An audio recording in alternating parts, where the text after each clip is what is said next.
Hello, BookTube. All right, we're going to try this again. I don't have any idea why there wouldn't be audio the first time. I'll have to wait until someone gets here to find out if there's audio now. The little row of dots is showing green. It's showing that I have audio. All of my settings are showing that I have audio. So I have no idea why you can't hear me. I'm assuming it's an act of God. Okay, I'm seeing. Okay, great. All right, audio is working. All right, great. So, to reprise, hello, BookTube. uh, I'm coming to you here on a Saturday night on the first day of February. After a very cold January, you won't be getting any Frida up on the couch because she's right next to me here. Uh, to talk about books and to go over our January stats and whatnot. It seems to be a very au courant thing to do on BookTube to go over your month's stats, what your January was like, etc., etc. I had an extremely good reading month in January to start the year off. Extremely good. I read 22 books, which uh, was well in advance of my. Just kidding, BookTube. I momentarily confused myself with every other booktuber out there. I read 122 books in January, and it was very good. It was a good start off to the year. I don't make New Year's resolutions, but I do realign. And one of the things that I was unhappy about at the last quarter of the last year was how much, or how little rather, forward-facing writing I was doing. Now, part of that is not my own fault, or it is, but it's simple daily pragmatics. Part of that is just that I took a job. I took a writing job that was not public facing, not yet anyway.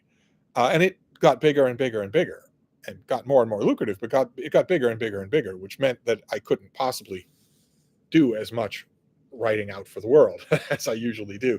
I still did my daily trade journal writing. I write for the American trade journals in the book industry, Publishers Weekly and Kirkus and whatnot. I still did that. I do one of those a day, but I didn't do much. I didn't do nearly as much review work as I would like. I have two wonderful venues for that. I have Open Letters Review, uh, which is small and free and online only, but it gets noticed, and it is wonderful, just wonderful to write formal full dress reviews of books, of new releases, for Open Letters Monthly or Open Letters Review. And also, thanks to David Murphy, I have Steve Reads, my old literary blog, Steve Reads, which is revived. A number of you have done me the enormous honor of going over there and subscribing. It's for pay, so that I can feel that. I didn't quite know whether or not I'd be able to explain that to people who have never worked as freelance writers, which I hope, for mercy's sake, is not many of you. Uh, the particular, I don't want to use the 21st century word validation, but there's a particular sense of legitimacy in writing for pay, in writing for a paying audience, that knows they like your writing well enough to pay in advance without knowing what you're going to write about. There's something nice about that. I've been a columnist a few times in my life, and that's the feeling you have when you're a freelance columnist. You get that same feeling. So a number of you have done me the honor of going over there to Steve Reads and doing that. So I've done a lot of writing for that as well. So January, it was a very, very actively bookish month. I did a lot of reading and a lot of writing, and I wanted to talk to you before we delve into the chat. I wanted to talk to you about some of the books that I've been reading or have read, uh, old and new. So let's do the old ones first, some of them, and then we can move on to some February releases, some new releases in February that I either have read or I'm going to read. One of the older things I got is a reread, but oh my, I love it so much. This is Will Eisner, who most of you will know as the creator of The Spirit, the old comic book The Spirit, a masked vigilante wearing a hat and a suit. But he did a lot of other stuff too. He did legitimate graphic novels. I know we call collections of comic books and superhero comic books graphic novels, and that's fine. But there's also such a thing as a graphic novel where the person writes and orchestrates and envisions an illustrated story that is a graphic novel. It isn't a comic book. It isn't a collection of anything. And Will Eisner did a lot of those. And I think I found just recently a hardcover of what I think is his best one, The Plot. about the protocols of the elders of Zion. And here you get his gorgeous artwork, very different here from his stuff on something like the Spirit. And this book details the origins and the perfidious uses of the protocols of the elders of Zion. It's just amazing, just an amazing thing. It was a joy to reread. Then I found this thing here. I wasn't sure whether or not I'd ever read this, so I plowed my way into it. I had not read it, and boy, oh boy, am I glad I did. This is Kenneth Cameron's biography of Shelley. This is the Golden Years, big fat thing that I have read. This author, I read the first book. He wrote a book about young Shelley, The Making of a Radical, and it's incredibly comprehensive. I don't know if you can tell, but I actually don't think I have a single normal size hardcover anywhere near me. This is actually taller than a normal hardcover. It's a huge amount of stuff with a gigantic amount of annotations, and it was a joy, an absolute joy. So that was a kind of a permanent edition. I usually cycle through my romantic poet biographies. I will cycle through them. I'll read one, I'll really like it, Gill on Wordsworth, for instance, and then I'll get rid of it. I don't really want to keep it. What do I have over there? I have Bates' book on Keats, and I have Shelley the Pursuit, and I have the 2-volume biography of Coleridge. But I usually don't keep everything. This one I will keep, and now I'm hoping that I will find a hardcover copy of the first one, the first volume. I found this thing here. Michael Bennett did such a good job on this. It's a tiny little thing. And it could have been just its era's version of Wikipedia, but instead it's so good. It's this: Lambert Simnel and the Battle of Stoke. Those of you who are not up on your British history, that is not Lambert Simnel on the cover. That is King Henry VII. Lambert Simnel was a challenger to the legitimacy of Henry VII's reign fairly early on in that reign. Of course, Henry VII took the crown in combat. He hacked it from the head of Richard III. And that makes for great dramatic storytelling. But it also makes for an inherently insecure crown. You obviously are not a legitimate ruler. I mean, very obviously you're not. You took it from your predecessor. Last English king to do that. And I had, this is a tiny little thing, but it's also oversized, so I don't have anything to compare it to. But I had 2 reasons for this. Michael Bennett does a great job of this. I had a copy of this once upon a time. In fact, I had a copy of it when it first came out. 1987. Yeah. But I also had word that there is a novel coming out in the spring about Lambert Simnel, who was the guy who tried to, the usurper, the would-be usurper. I heard word from book review industry people that the publisher was really hoping to position this as a new Wolf Hall. This forthcoming book, which has a boring title like The Perception or something like that. And the minute I heard that, I thought, well, if I can find Bennett's book on Lambert Simnel, I would like to.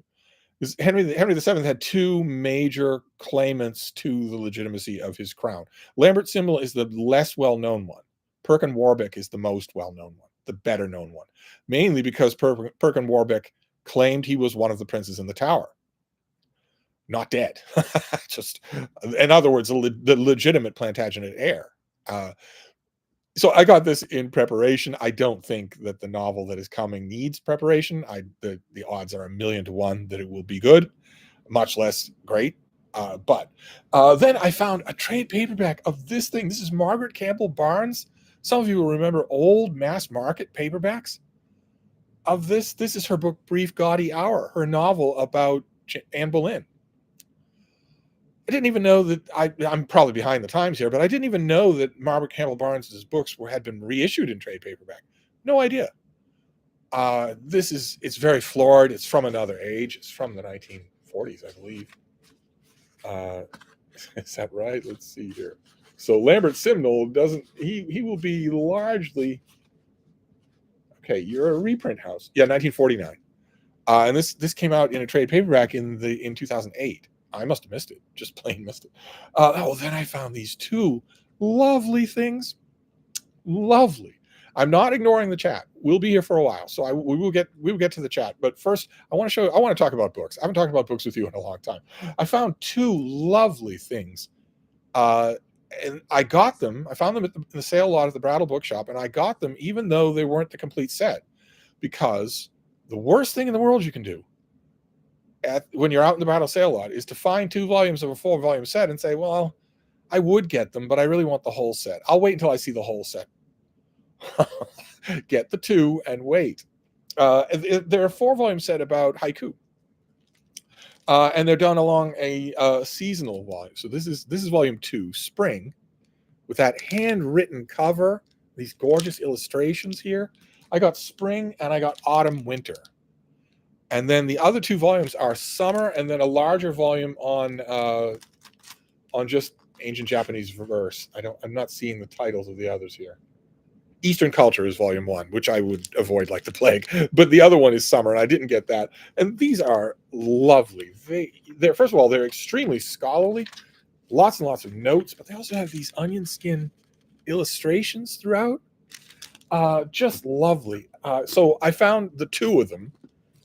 There's 1 volume more of that quartet that I want, that I did not find. So summer could turn up if it. God knows how much it would cost if I got it online. But if maybe the person who had the whole set, maybe they're just in another box, so that the other one will turn up soon. But then I want to move on to February books. Let's talk a little about February books before I move on to the chat and see what's on all your minds. So one thing coming out in February, this is an author I've tried over and over again since Dinner at the Homesick Restaurant, which is now 100 years ago. I keep trying. I know this author has a fan base. Ann Tyler is the author. I know that she has a fan base. I just have never seen it. I've never seen it. She keeps publishing. God bless her for being in the industry for so long. So I keep reading her. And she has a new book coming out in February, 3 Days in June, about an older woman who's totally at odds with life. I think from the plot description, the older woman doesn't know what her standing is for her daughter's wedding, her daughter's upcoming wedding. Those are the 3 days in June. I would be willing to bet a Boston cream pie that I can guess how this book will end. Literally everything about the ending. But I could be wrong, and even if I'm not wrong, that doesn't necessarily the kiss of death. I just don't know. I don't know that there'll be much. I'll read it, but I don't know that I'll write about it. Then this next one is by the columnist for the fascist New York Times. This is Ross Douthat, and this is his new book, Believe: Why Everyone Should Be Religious. And of course, this is not a list of books that I'm recommending to you for February, nor is it a list of things that I'm recommending that you try, because my reading mitt is different from yours. I read new releases. I read the new releases, whether I think I'm going to like them or not. I do anyway. I cover the waterfront, and I know I'm going to hate this book. I mean, I have never understood the people out there in the world who say this guy's a good writer, just on a prose line level. I've never really understood that. I've certainly never seen it. But it wouldn't matter if he was Wordsworth. I will still hate this book. It is patently insincere. He does not mean why everyone should be religious. He certainly does not want anyone to convert to Islam. But he also doesn't want anyone to be religious by converting to Christianity. What he means here is Trumpism. You shouldn't be religious. Or you should be faithful, but not as a prescript for getting back to give me that old time religion. That's just sick. It's retrograde. It's bad enough. There isn't going to be a sincere word in this book. I will read it anyway on the chance that I'm wrong, and because I know that other people will be reading it. I know that must be weird to some of the rest of you. Keep in mind, though, those of you, anybody who's new to this live stream or who finds this video down the line, I'm a professional book critic. So this is not quite as sadomasochistic as it seems. I am not paying for these books, except in time. And I have a lot more reading time than you do, and I read a lot faster than you do. So even there, I can afford it. It's just, I know it's going to irritate me. Then this next one will not irritate me. This is a Joe Pickett novel. This is a CJ Box Joe Pickett novel. I don't need to know the plot on these things. I love them. This is an ongoing. I guess I could say men's adventure, although I know a lot of women who read this series and really, really would like to have a Joe Pickett or two in their lives. It's certainly, there's no door closed at all. Whereas I think with a lot of the stuff that is characterized as women's fiction, the door is kind of closed. Men are not expected to want to read 30 solid pages about salad. These are just terrific. There are one or two ongoing series of hard bitten but still moral. Joe Pickett is the, what does the cover say? Somebody has a great, yeah, John Sanford says Joe Pickett is the one man you'd want by your side in a crisis. He's not the one man you'd want Mark Greeny's Gray Man by your side in a crisis. You want a whole bunch of these guys by your side. Walt Longmire, you'd want him by your side in a crisis. But the thing that all these guys, these male protagonists, have in common is they're moral as well as omnicompetent. They're good guys, which is really nice. That's really enjoyable to read. Then we have a hardcover deluxe reprint edition of Margaret Weiss and Tracy Hickman, the Dragonlance Chronicles. This is a deluxe hardcover volume. I think the first of a planned long series of these, taking those old yellow papered Dragonlance paperbacks and printing them again, reprinting them in a deluxe edition. I watch Liam's Lyceum, for instance, is reading Dragonlance, knows all about the Dragonlance realm. I have read some of these myself. And I balked at the idea originally until, what can we do here for the shadow? It doesn't matter. I balked at the idea originally until I remembered that the thing that justifies a deluxe, lovingly produced new gift edition of something is not how good it is. It's how beloved it is. And there's nothing wrong with that at all. And these books are really, really beloved. At least they were 40 years ago. Really, really beloved. They're terrible. But still, I might reread one. When I get that deluxe edition, I might. Then we have a YA author that I absolutely love. Neil Shusterman is his name. I absolutely love him. I have read probably 20 of his books. I've never read anything that let me down. This is his new one, All Better Now. He tends to be able to tap into the teen zeitgeist, and tapping into the teen zeitgeist in 2025 means you step through the TARDIS door to an absolutely flat gray landscape. No trees, no bushes, no vegetation, no cliffs, no variation, a gray sky, no sun, no wind, nothing. Just a flat grayscape as far as the eye can see. So it can't be a pleasant thing to do. And of course, the gimmick of this book is that happiness is a plague that is sweeping through the world, which is right spot on with 21st century nihilistic young adults. I don't 100% blame them that is their landscape. They have been systematically and completely deprived of a future. That's got to be pretty bitter. But they don't help any by vaping all day long. So Generation of Zombies, of course, would not like a sweeping plague of happiness. Then we have Aowen Ivy. I don't know how many of you know this author. Her most famous book by far was The Snow Child, which I came too late to. She did a book after that I read. I thought it was enraptured. I was enraptured by it, and I reviewed it. This is her new book, Black Woods, Blue Sky. It's kind of fabulistic things, very similar to the tone and tenor of Susanna Clarke's Piranesi. I'm up for it. When no matter what this author does, I'm up for it. So we'll see. I haven't read it, but we'll see. Oh, all right. Then these next two, I have pictures of them, but I want to show them to you. These two things. Boom. The New Yorker turns 100 in 2025. The magazine, The New Yorker, turns 100 in 2025. And they have brought out two incredible volumes. A Century of Fiction in The New Yorker, edited by Deborah Treisman. There's Eustace Tilley looking through his looking glass. And A Century of Poetry in The New Yorker, edited by Kevin Young. And that is what Eustace Tilley is seeing through his looking glass, through his opera glass, is that butterfly. And these things are huge and heavy, going through an entire century of fiction and poetry in The New Yorker. Of course, when I saw them, the first thing that I thought was, wouldn't it be nice if there were a third volume of nonfiction, of nonfiction, of all the great nonfiction the New Yorker has published in the last 100 years? The most famous example, of course, being uh, John Hersey's Hiroshima, that was one whole issue of the New Yorker. But there have been many, many, many others, other examples in the last 100 years. I would love it if the New Yorker were also going to do a third volume uh, of of collected nonfiction. But these things are $50 each. These hardcovers are $50 each, uh, and you have fair warning, right? It's January, so you have fair warning to put your pfennigs aside and save up if you've got an ideal recipient for these things, because the pair of them make the ultimate bookish gift, and they still will in December. So whether a third volume ever gets added.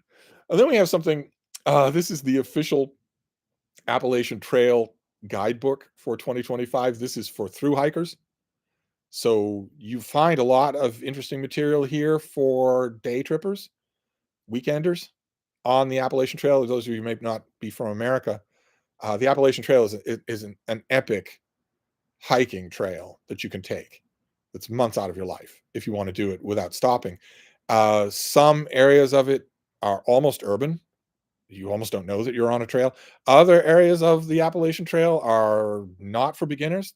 They are difficult. They can be dangerous. Uh, I have thru hiked the Appalachian Trail. I know a lot of people who have as well, and this is for them. This is really not for the day trippers or the weekend people who just, you happen to live in one particular state. The Appalachian Trail is nearby. One little section of it is. Sometimes you like to go to the beginning of that section, hike to the end of that section, and then say bye-bye, and then take your car back home. Some people plenty of people like to do that. There's nothing wrong with that at all. It's an amazing thing to do.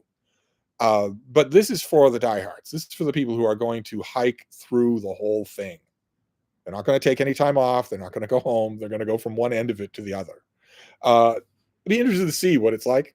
I haven't gotten a copy yet, but I'll be interested to see whether or not it is even reviewable. Then we have Hanif Qureshi, the Buddha of Suburbia, the author of the Buddha of Suburbia. He wrote a memoir called Shattered.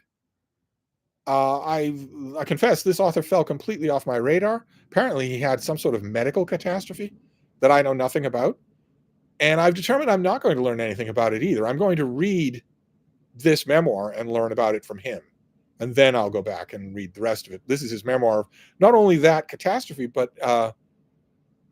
how it changed his life. I guess it changed his life forever. It's not a thing like he just fell down the stairs or something. Then we have a new reprint line from Marvel Comics, the Premier line with Premier misspelled, just kind of a misstep. This is the Marvel Premier collection, and one of the volumes that they're doing early, just to hold on to it, they've got to reprint this thing regularly or they lose it, is Daredevil Born Again by Frank Miller and David Mazzucchelli. Now, the timing of this is largely coinciding with a Daredevil. There's a new live screen adaptation that is called Born Again. It certainly will not be this. It certainly won't be any good. But I've talked about this Daredevil graphic novel on my channel many, many times. It's incredible. Absolutely incredible. The Daredevil graphic novel, Born Again, is absolutely incredible. And also accessible. Now, that doesn't matter for comic book snobs. Comic book snobs aren't going to read this no matter what. I could put $10 between every page. They still wouldn't read it. But if they did, they would like it. It's unbelievably effective. The best thing Frank Miller ever did, in my opinion. I know that loses me some points with the Dude Bros, since that should be 300, but nevertheless, I think this is incredible. I don't know if I'll get the misspelled Premier collection. I don't know if I'll do that. I have this in a couple of different formats, but I'm curious to know what's in these things. What is the Premier collection? I've never held one in my hand, never seen one. So I don't know what kind of extras it has or whatnot, but I might get it. The one problem is that I would have to buy it. I don't currently have any publicity connections with either Marvel or DC, so I can't just ring them up and ask for something. Then we have this is a bigger picture book. This is a Japanese bestiary. This is animals and such in Japanese artwork. Do not have a physical copy of this. It won't be anything to read here, I don't think. But it will live or die on the reprint quality. We'll see. I confess, I was partly in mind of this because of these haiku volumes, because these are broken up by theme or even subject matter. Like there's 4 whole pages here just on sparrows, just on haikus about sparrows. This one is by Shiki. The sparrow hops along the veranda with wet feet. And you can picture not only the hops, but you can picture the triangular footmarks of water behind the thing. And the commentator says this might be taken as a model for all haiku, which I kind of agree with. So we'll see. This will be a browsing thing. I might not go to a whole bunch of effort to get a copy. And then finally, something I will go to a whole bunch of effort to get, a big, gorgeous, new, oversized, completely illustrated, of course, collection of Winnie the Pooh. I had a version of this from 35 years ago. They do this regularly, and I wish I still did. Sometimes, Pache Dorothy Parker, sometimes I just want to go back to these books. And I will request a copy, and this time I'll hold on to it. And there you go. See, these things have not been far away from me for 2 weeks. I have just been consumed with these anthologies. But there you go. That is a whole blast of books.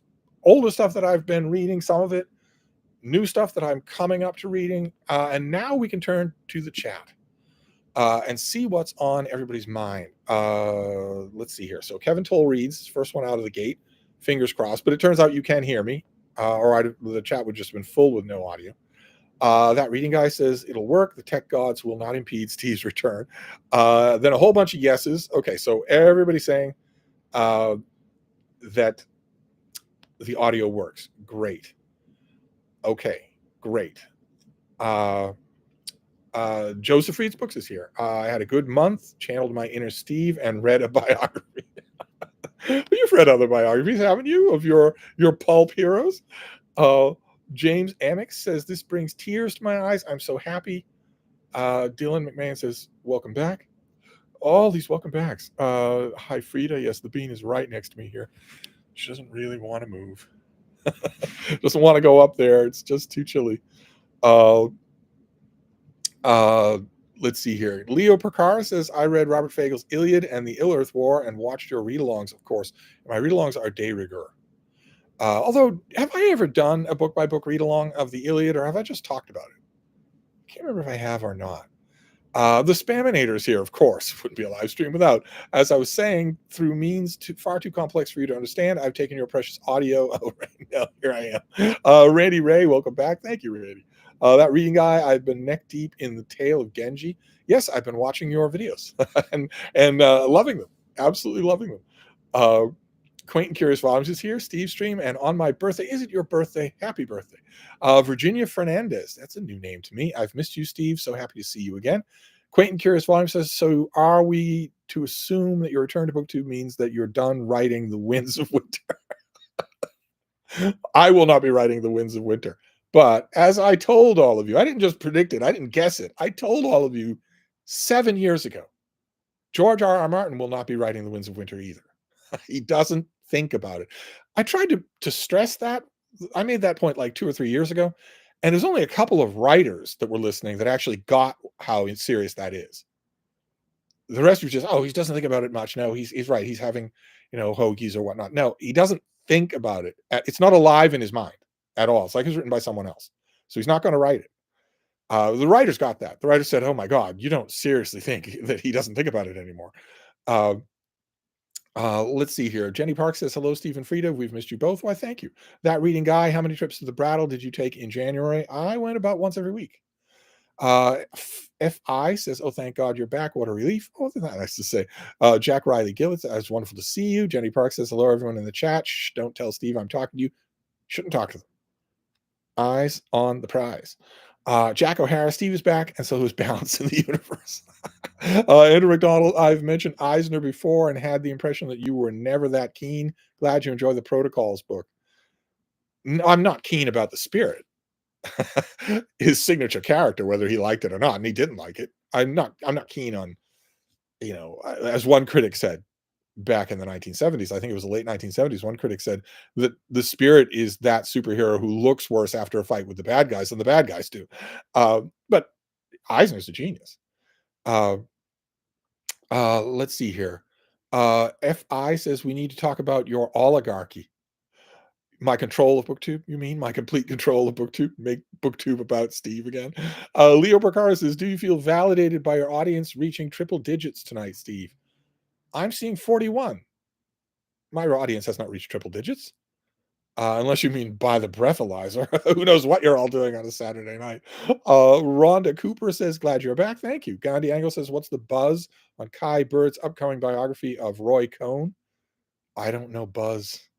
Thankfully, I don't know buzz at all. Auntie Gaia says, Steve, I honestly thought for a second there that you were signing off for good. It sounded like a total sign off. You didn't really emphasize you'd be back later. I'm happy to be corrected on that. Well, no one can tell the future, but we're here now, right? That reading guy says, I just came back from a used book haul myself, lots of hardcover histories to join with my Amazon book indulgences. I can't wait to see the video that you make about them. Your videos are always, I love them anyway, but one thing I love about them is that it doesn't matter if the author's name is N-O, the letters N-O, you will still mispronounce it. I have never heard you pronounce an author's name correctly on your channel to the point where it becomes endearing. uh, uh, Francisco says, I'm so happy to see you back. I hope you and Frida had a wonderful time off. Well, it was a cold January here, and there's no way to warm this place. Not sufficiently, not normally, not so that you don't notice that it's cold.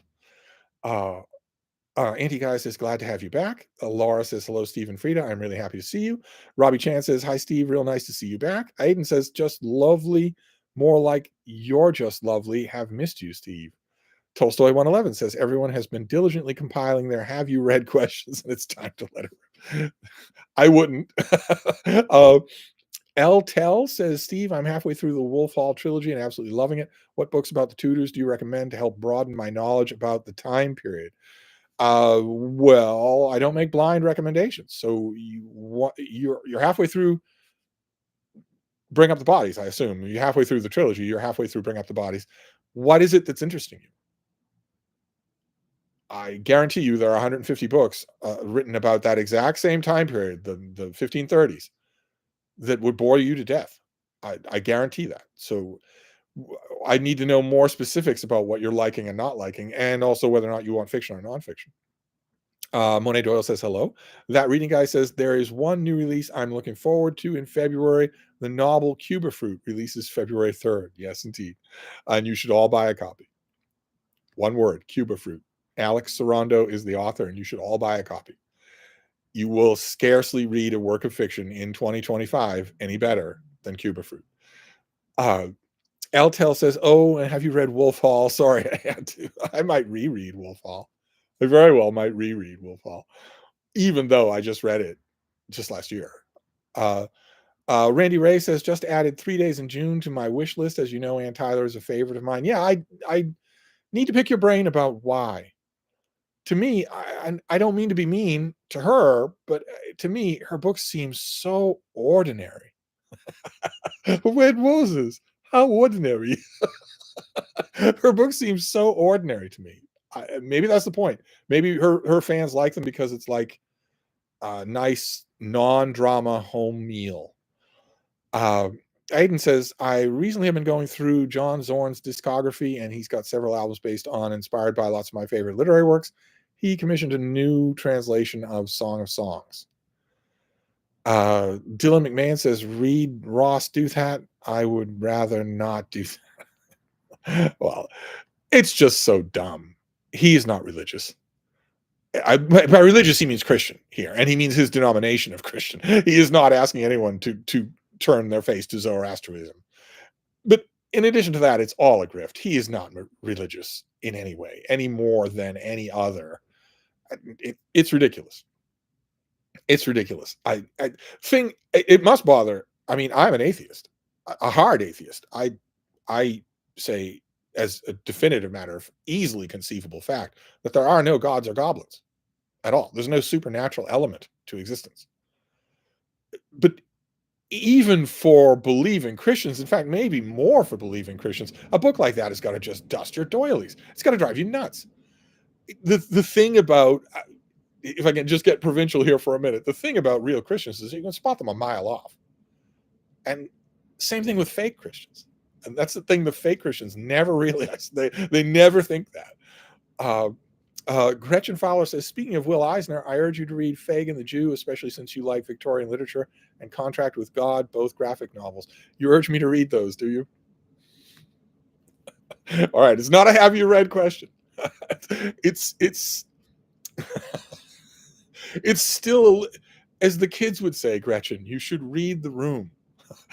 Right? Take a step back and look at the video you're watching. I am 270 years old. I have done nothing but read since your grandparents were teenagers. So when you urge me to read these two things, I appreciate it. I have read them. Jenny Park says, gotta love punny dad joke, Dylan. No, you don't really. Bottle Imp Book says, you're back. Hurrah. I'm reading Mr. Weston's Good Wine by F.T. Pouse. Evil Joshua says, glad to see you back. Happy Nightmare Book says, so glad you're back. Hope the beginning of the year has been good to you. But hasn't, of course. That's the thing that's hovering around a lot of those. My country has fallen to fascism. So the early part of the year has not been good for me in a lot of ways. But nevertheless, I have been doing a lot of reading and a lot of writing. I've been walking with my little dog and sprawling in bed with my little dog and whatnot. So, it's both halves of the ledger. That reading guy says, any highlights from the pool of new releases in January? Yeah. Well, I've made a few reviews of highlights. I trust that everyone in this chat has been reading my reviews, both on Steve Reads and on Open Letters Review. You've all been doing me the honor of going over and subscribing to Steve Reads. That is great. Absolutely great. But I just today posted a video of a late January release, Three Wild Dogs and the Truth by Marcus Zusak, who the last time I checked was a gorgeous 20-year-old. And now he's a seamed and battle-hardened late 40s something or other. He's not a boy author anymore. He wrote The Book Thief, along with a book that in America was called I Am the Messenger and a whole bunch of other things. I loved his boy-centric YA books clearly designed to pull boys into reading. I liked those before he hit it big with I Am a Messenger. I Am the Messenger is a terrific book. I wasn't as sold on The Book Thief as everybody else in the world was, but literally everybody else in the world was. It's one of the most beloved books of the last 30 years. And he wrote his first work of nonfiction about 3 dogs in his life. And it was incredible. Lots of other things too. But anyway, the Fantasy Network is here. Steve strikes back. Yes, now that I got the audio fixed, the curse of Jimmy Nuts struck me the first try. Jerome Jacobson says, I missed you, friend. Why, thank you. Andrew Salisbury says, I love the Dragonlance Chronicles. Well, then you've got a treat in store for you, and not just one. The strong impression I get from the publishers is that they're not going to stop at this first ornate volume. It's going to have the gold inlay, and it's going to be in hardcover, the whole 9 yards. I don't know if they were doing it precisely right, they would have bought the rights to all of the original cover artwork, and that would be stripped of the cover regalia and just made as illustrations throughout the book. That would be a keeper for Dragonlance fans. This will be anyway, so definitely put this on your list for February. Becky Fair, great that you're back. Andrew Salisbury, come on, you don't love Draconians. That reading guy says, I love Schusterman's novel Unwind. It was strong, surprisingly intelligent, especially considering the novel's gimmick. Yeah, he goes for gimmicks. All of his books are done with gimmicks. But they are so good. He is just so good that he's what BookTube would call an auto buy, although it stings the tongue to say it, since of course I don't buy these things. But you know what? He's an auto read author, definitely. Yesinu, have you made a travel writing starter kit? I would love to hear your travels, locations, your books you carried, expenses, food. Haven't I made a travel writing starter kit? I thought I did. That sounds familiar. Ben says, so glad to see you. My Steve withdrawals were nearing terminal. Oh my, we don't want that. Shirkska, hi Steve. Been lugging around 11 set volume of Durant's Story of Civilization for years now. Are they recommended? Still relevant and worthwhile? They're strongly recommended. I love them. Yeah, I love them. I read at the beginning of the year. I read Paul Southern's book Dark Brilliance about the dawn of the so-called Age of Reason. And the next day, after I read that and wrote a review of it, the next day I came across a beautiful hardcover copy with a plastic dust jacket of the volume in the Durant series called The Age of Reason Begins. So I got that and reread it. It's tremendously good, tremendously enjoyable. A little bit francophilic in several volumes. Will and Ariel Durant were big fans of French culture and French history, but you still get everybody else. You still get everybody else. Gandhi Angles says, have you received an advanced copy of Ron Chernow's biography of Mark Twain? I have. I have not only received an advanced copy, I've read it. And now I'm pondering on it, and then I will reread it. The injustice that I did it was I read it. A lot of you, those of you who've been with this channel for a long time, will know that I get an advanced copy, whether it's an e-galley or a print galley, and I fly through that because I want to be able to remember and to experience what a normal reader is like reading that book. What are first impressions? What are annoyances? And those things get lost if you just hunker down on a book for the first time to read it critically. And I don't want to lose those things. So I got the advanced copy and blew through it. And then I did it an injustice by going back and rereading Ron Powers' biography of Mark Twain, which is so good. It is just so good. In Twainian ways, it is so good. It is so consciously written. I won't do that. I don't know that that's fair. So I will not do that when I will wait and I will read the finished copy of the Chernow book again. Aiden says, I have been just recycling my Frank Herbert, Evangeline Walton, Zelazny, Alan Moore, Asimov, Tolkien, etc. Maybe I should get the Dragonlance collection. I'm in desperate need of something that I'll keep. Well, if you read Dragonlance when they were coming out, you're definitely going to want this book. That goes without saying. I read them when they were coming out, and I didn't really like them all that much. They seemed to put the I in derivative, but I will get this thing. I won't pay for it, of course, but you know what I mean. But there are lots of other places you could go from those authors than just Dragonlance. Plenty of other authors you could go to. Mr. Book says A.O. Ivy is fantastic. Read both her books for my book clubs. Yeah, I like her. She's decidedly below the radar. I don't think this book is going to do anything about that. That reading guy says, remember chat, let's have no have you read questions. We can't scare Steve back into hiding now that he's back. I wasn't hiding from anything. Andrew Salisbury says, I've got to get those New Yorker books. These things have been my constant companions. That is a list of all of the authors for the fiction. And then this cloud is all the people in the poetry volume. And you can guess already what my main worry was when I learned about these things. And then I got the e-galley, and then I got these things in a box. You can guess what my worry was, that the New Yorker, like every other major institution in the 21st century, would be ashamed of its history and would try to gaslight you into giving an alternate history of what the publication was like. So that in the New Yorker fiction volume, for instance, if there were 100 entries in the table of contents, 70 of them would be by BIPOC authors. That it does not reflect New Yorker's history. It's just pandering. It's just quota filling. And naturally, I worried that they would do that they would blow their one and only 100th anniversary by doing that. I was afraid to look at the table of contents, but I need not have been. The table of contents is incredible. I have been living in this volume. I even reread Walter Mitty by James Thurber. It was not an author that I like.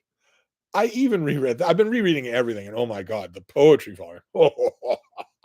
The thing about the fiction volume, but especially the poetry volume, is that I will be using them forever.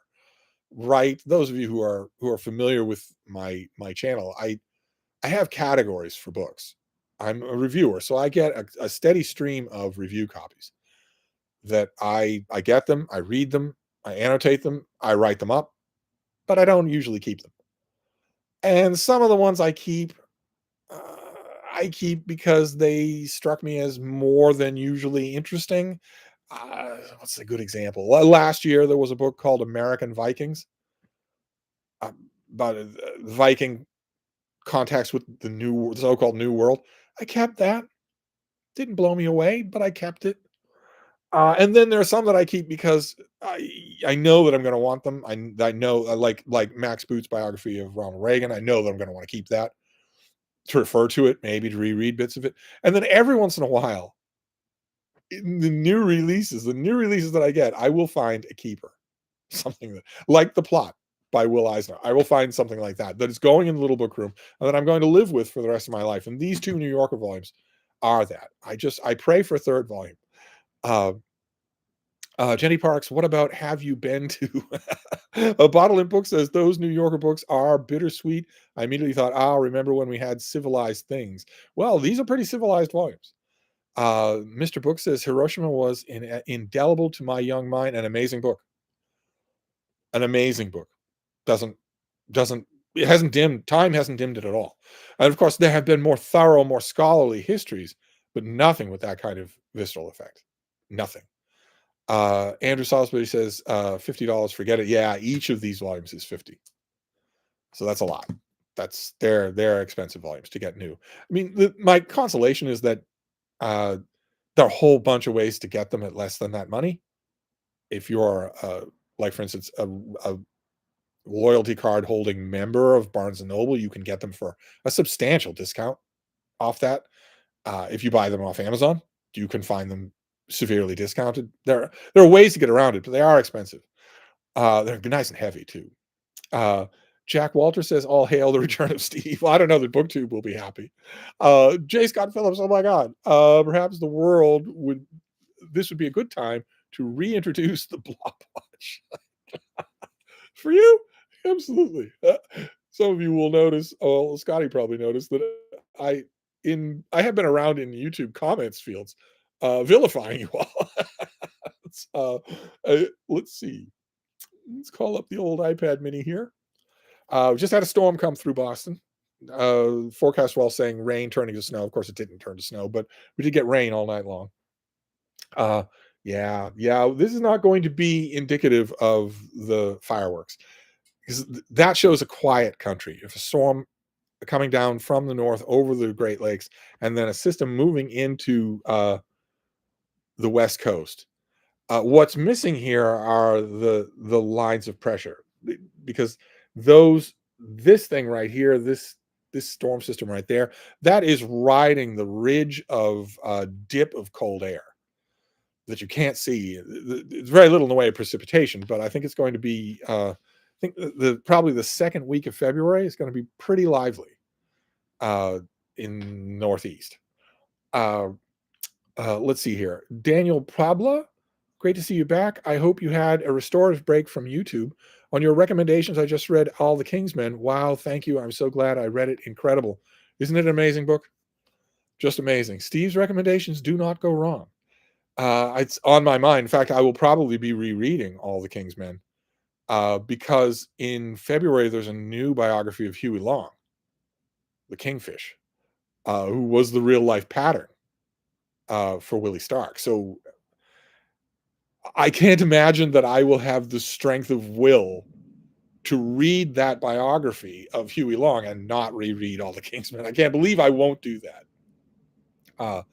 Mr. Brooks says, I live right by it and got married in a historic building right up along it. Lots of backpackers. What it are we referring to here? It could be almost anything. The New Yorker? I don't know. Aaron, the book baron. Welcome back, Steve.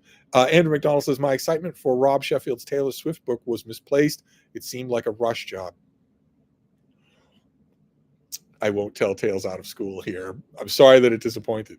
Sorry, but not surprised. Monet Dole says, it's good to see you again. It's good to see you all. Mr. Book says, that collection is fantastic. These New Yorker things, unless you mean the haiku collection, because these things are lovely too. These little books, the two of them, I've been spending a lot of time with these two as well, because the editorial picks here are really good. Let's see. Matt Sheridan says he is risen. Well, I'm afraid those days are over. Not since the Carter administration. For the first time in 2025, the chat jumped. Oh God. And there's a lot of chat. So here, let me go find out where we were. I have no idea where we were. Something about an anthology. There we go. Tom Butler says, I'm glad you're back. Thank you. Matt Sheridan says, I'm currently reading James by Percival Everett, and it's magnificent. It is magnificent. I have my problems with it. And those problems have not gone away. I had to talk about it with a bookish friend just the other day. But it is magnificent. I will definitely give it another try in paperback. Andy Gaia says, Steve, for books this weekend so far, I got a copy of Live by Night by Lehane, a free copy at the Free Library in Cold Mountain by Fraser, an ebook copy of Putin's People, and Hannibal on ebook. A free copy of Cold Mountain. I haven't read Cold Mountain since it came out. It was such a hit. I really should. Some of his books after Cold Mountain have pleased me. Mr. Book says, Pooh, a childhood favorite.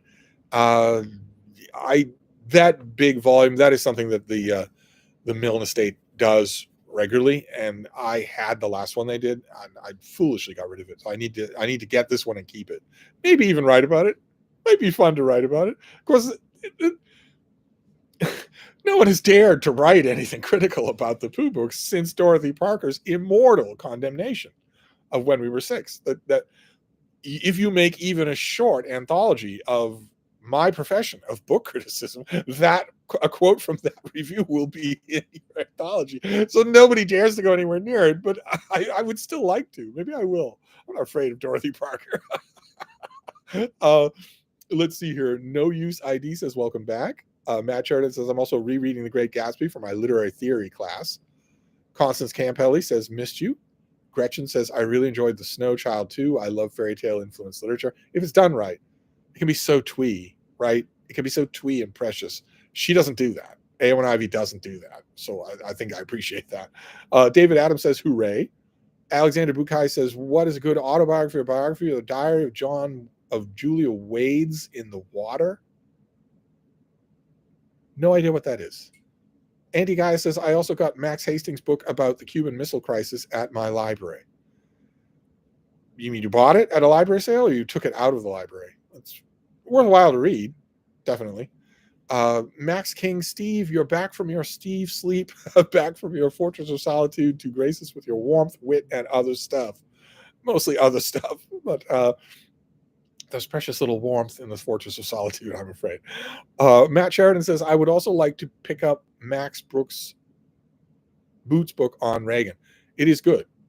It is worth reading. Shelley Swearingen is here. Steve, so glad to see you.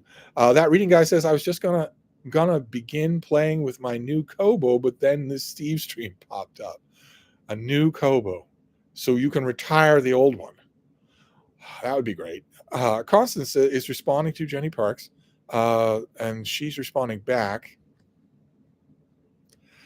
Books for Eric says, welcome back, Steve. Looking forward to writing more for Open Letters this year. I hope some of you consider giving it a shot. If I give you any room. I've been doing a lot of writing for Open Letters, and I plan on doing a lot more writing for Open Letters. I don't want to let that momentum go. I love it too much. Gandhi says, best comment I've read in your absence was, I've been writing a play waiting for Steve to. Andy Guy says, Steve, my friend keeps telling me not to pay attention to the news. I can't allow my conscience to look away from the horror of what's happening in America. It's a balance that you're going to have to strike, because it will shrivel you if you don't. There's nothing you can do about any of it. And yet watching it, knowing, for instance, the biggest story by far is not planes falling out of the skies. The biggest story by far is that Elon Musk, no one elected, was just given full access to the Treasury's database, the United States Treasury's database. the instant that that happened, his army of Musk boys copied that data, all of it, decrypted it, and copied it. And what's the next step after that? They sell it, of course. It's utterly horrifying. That's an utterly horrifying detail that is going to have unbelievably damaging long-term effects on literally every American. But can you do anything about it? No, you can't. So yeah, I have a strong suggestion for how you mitigate your friend is right.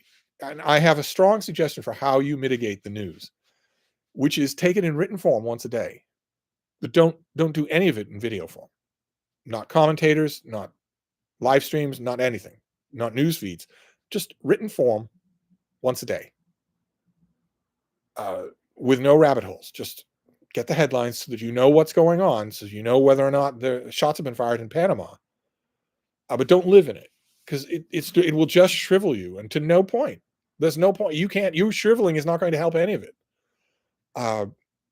Anyway, Jenny Park says 160 watching that I can see. That's insane. I've never drawn even half that. You're drunk as usual. Nico username, longtime viewer, first time commentator. Very glad you're back. You're a first timer to our Steve streams. They are lots of fun. Constance Campbell is responding to Anti-Gaia. Casu Consulto, Steve, we are 160 souls. We are all happy to see you. There's that number again. Matt Sheridan respond. You're all having a little coffee clash amongst yourselves, ain't you? Matt Sheridan says it was freezing here in New York. Today felt, I don't know why, but today felt rudely cold. It's been a lot colder. In the month of January, it was a lot colder, but today it kind of felt like it shouldn't be cold, and it still was. Aiden says, I got snow for the first time on the Gulf Coast, about 8 inches since I was a very little boy. It wasn't that much back then. It was a dream come true. Yeah, it was a dream come true, but it was a catastrophe too. You're not made for it. The Gulf doesn't have the resources for it. That was an amazing thing to see that storm headed your way. Anti-Guy says, Steve, do you recommend keeping a Substack to hone my writing skills? It'd most likely be political commentary, but probably literary commentary as well. Well, I don't know. You mean a private Substack where you could write on your own? You could write in a notebook. I recommend writing every day to hone your writing skills. Just writing every day. I don't know that needs an audience. Jenny Park says, hey, Matt, how are you? And who cares? Matt's a loser. You know how I know that? Because you're a loser too. That's why. Eyes on the prize. Good Lord. People falling out of practice. Virginia says, I am CEO of the Brazilian Steve Donahue fan club. Please tell me there is no Brazilian Steve Donahue fan club. Craig says, hi, Steve from Glasgow. Good Lord, it's late for you. Glad to see you back. I've been reading Anna Karenina for the first time. Oh my God, have you indeed? What translation? Peviar Volkonsky? Did you get a translation at a thrift shop or whatnot? Leo Percar says, do you like John Lee Anderson's biography of Che Guevara? No. Mr. Book says, Steve, got any 25 in 25 book choices on your pile? What on earth does that mean? 25 in 25? What on earth does that mean? There are many more than 25 books coming out in 2025 that I'm looking forward to. Although it feels like I'm being unfaithful to all of them because I'm just living in these 2 volumes. These 2 New Yorker volumes. The New Yorker has meant so much to me for so long. And these volumes are just incredible. And I admit, part of that is relief. Part of that is relief. Because before I even looked at these things, even in e-form, I was worried about what they would be like. I was worried that they would be a reflection of 21st century grievance and identity politics that have marred so many occasions like this. And so part of it is relief because there's nothing like that in here at all. These are real anthologies, to use a horrible word. R. McMaster says, so glad you are back. It's been a dry spell. Substack was a lifeline, but nothing beats in person. Well, thank you. Of course, thank you. But my writing is different. It's a different register than what we're doing here. And I have had people contact me. Of course, a lot of people have contacted me in this last month. Uh, Quite a few of those people have said, you know, I miss your videos, but this is really good. A few of you have actually said you're actually a good writer. It's great to get this in written form, in a savable form every day or almost every day. That's been nice to hear. I'm hoping to keep up the momentum on all of that. Uh, Matt Sheridan is responding to Jenny Parks. Cosmic Gaze, thoughts on Anne Somerset's book, Queen Victoria and Her Prime Ministers. I kind of liked it. It seemed a little dutiful to me. Anne Somerset sometimes does. I need to read it again, but it seemed a little dutiful to me. It seemed like, and now I will do this, and now I will do that, without. I mean, the facts of Queen Victoria and her prime ministers you can get on Wikipedia. You can get them anywhere. An AI has done them on YouTube. Good God, in 2021, in 2025, have you noticed how much YouTube content is simply all AI? The images were pulled together, the narration is AI, the writing is AI. Good Lord, unbelievable amounts. And also very annoying that YouTube has obviously changed the strength with which it signals that the video you are watching has an ad in it. Not a commercial, but the person doing the video is going to segue in the middle of talking about the building of the Hoover Dam to start talking about mattresses.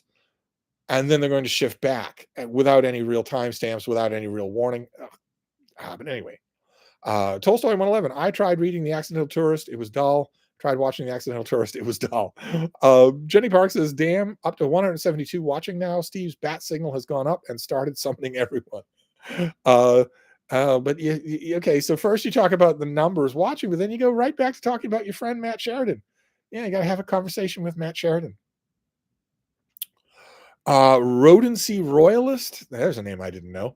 Are you a film guy at all, Steve? Do you have any thoughts on the passing of the great David Lynch? Also, where does Jorge the Lord Louis Borges rank in your annals of literary history? The passing of the great David Lynch. So a second David Lynch died?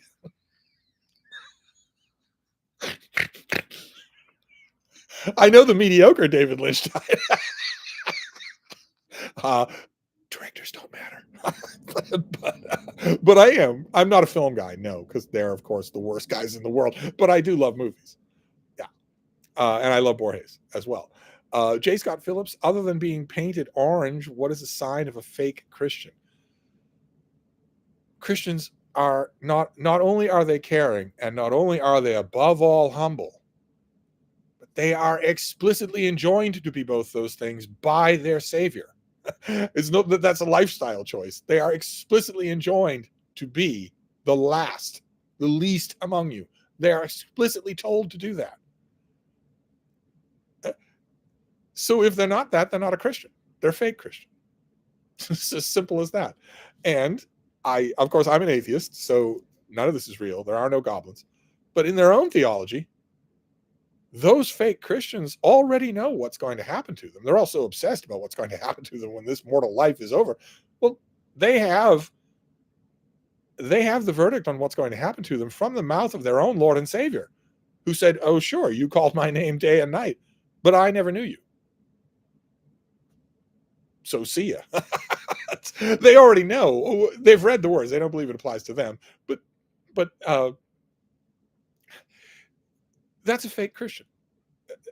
A real Christian is easy to spot. Easy to spot. Because they will be Christ-like. Anyway, that reading guide regarding author names, I never made any pretension to being an eloquent speaker, which is why it's absurd why I have any subscribers at all. You don't have enough subscribers. Your channel's great. I don't even have charisma, which you have in spades. I wasn't Pookie. I wasn't criticizing you. I think it's fun. But I firmly believe that if you got a book by an author whose last name was No, you would say Nee.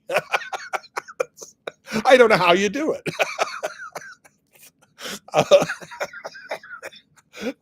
Rodency Royalist is back. Don't be so hard on yourself, reading guy. That's right. Don't be so hard on yourself. That's my job. Surely I can't butcher the name Alan Taylor. Now, can I? Tune in and find out. I bet you can. Elaine, Is it Elaine? I don't know. Is it Elaine? Road to See Royalist is back. Sometimes you don't need outlandish charisma and absurd psychological forces within you, like Steve. One can be potent in more human ways, as you are, from what I have seen of you. I agree. The last word that anybody, Deb or anybody else, would use to describe me would be potent. Jenny Parks is responding to that reading guy. You should start doing it on purpose now. I thought for a while that you were. There was a video like in mid-January where I thought this has got to be intentional. But no. Freeman says, I read Peter Mathiassen's Shadow Country, a remarkable book. So you read the 1-volume thing that he did? We didn't read the 3 books. You read the 1-volume thing that he did, which is not a collection. So it'd be worthwhile if you did. Yeah, he's tremendous. Bottle Imp Books. Oh, and I've been reading A Dance to the Music of Time on book 4 and loving it. Immediate favorites. Can't believe I waited so long. I love it. I have known many critics who did not, who just were baffled by my love of it. Andrew McDonald says, I'm currently enjoying Robert Hilburn's biography of Randy Newman. Do you like any of Randy's work? Nope. Aiden says, I mostly have only been reading the KJV and comparing it with the NASB and Strong's Concordance, Sidney and Shakespeare lately. Really want some cool biblical books to read. There's no shortage of them. That's for sure. Anti-Guy says, also, Steve, for exercise lately, I've been dancing on the sidewalk, basically a full body workout. Yesinu says, searched for the travel starter kit to no avail. I could have sworn I made one. But then again, it's been a while. Lisa Garrity, will you be resuming your reviews with the Cedarburg Library? I don't know. Probably. Jeff emailed me just the other day to say that the welcome mat is out, so maybe.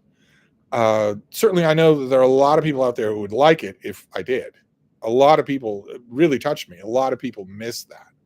What Lisa's referring to here is the Cedarburg Public Library in Cedarburg, Wisconsin, where every week my producer and I, my long-suffering producer Jeff, and I would do a Books of the Week program. Half an hour. Lots and lots, guaranteed to make you laugh. Guaranteed that you watch it, you listen to it as a podcast or whatever, and we'll be smiling at the end of it. So maybe we will. Rodency Royalist says, Steve, you have nigh on 200 active viewers at the time of this message. That can't be. You really ought to have considered charging for admission tonight. Too late. That sucks. Jenny Park says, I miss Jeff. Did you fire him again? It seemed the decent thing to do. Anti-Guy says, I need to lay off the exercise, though, because I got an overuse injury in my left foot. Reed says, hey, Steve, why such a long break on uploading book videos? My country fell to fascism. I wasn't in the mood to chat about books. Betsy Johnson says, Steve's back. Tripp says, what do you think about the podcaster Lex Friedman? I thought he was just a harmless idiot until the news cycle that he did about President Zelensky, who is fighting for his country's survival against 2 gigantic nuclear tyrannies, Russia and the United States of America. And this stoner kid is upset that he wasn't nice enough to him. Now he's not just a joke, but a dangerous joke. He's a moron. And Jenny Park says, anyone else find it funny that Steve is really close to 20K subscribers? Fruit Jelly says, Steve. Monet Dola says, I'm reading a hockey romance book. Okay, but I've heard from a lot of people that hockey romance, especially those with the Dayglow cartoon covers, are just smut. Are you finding that to be true? Rasmus Jensen says, to celebrate their becoming public domain this year, I read A Farewell to Arms and A Sound of the Fury for the first time in January.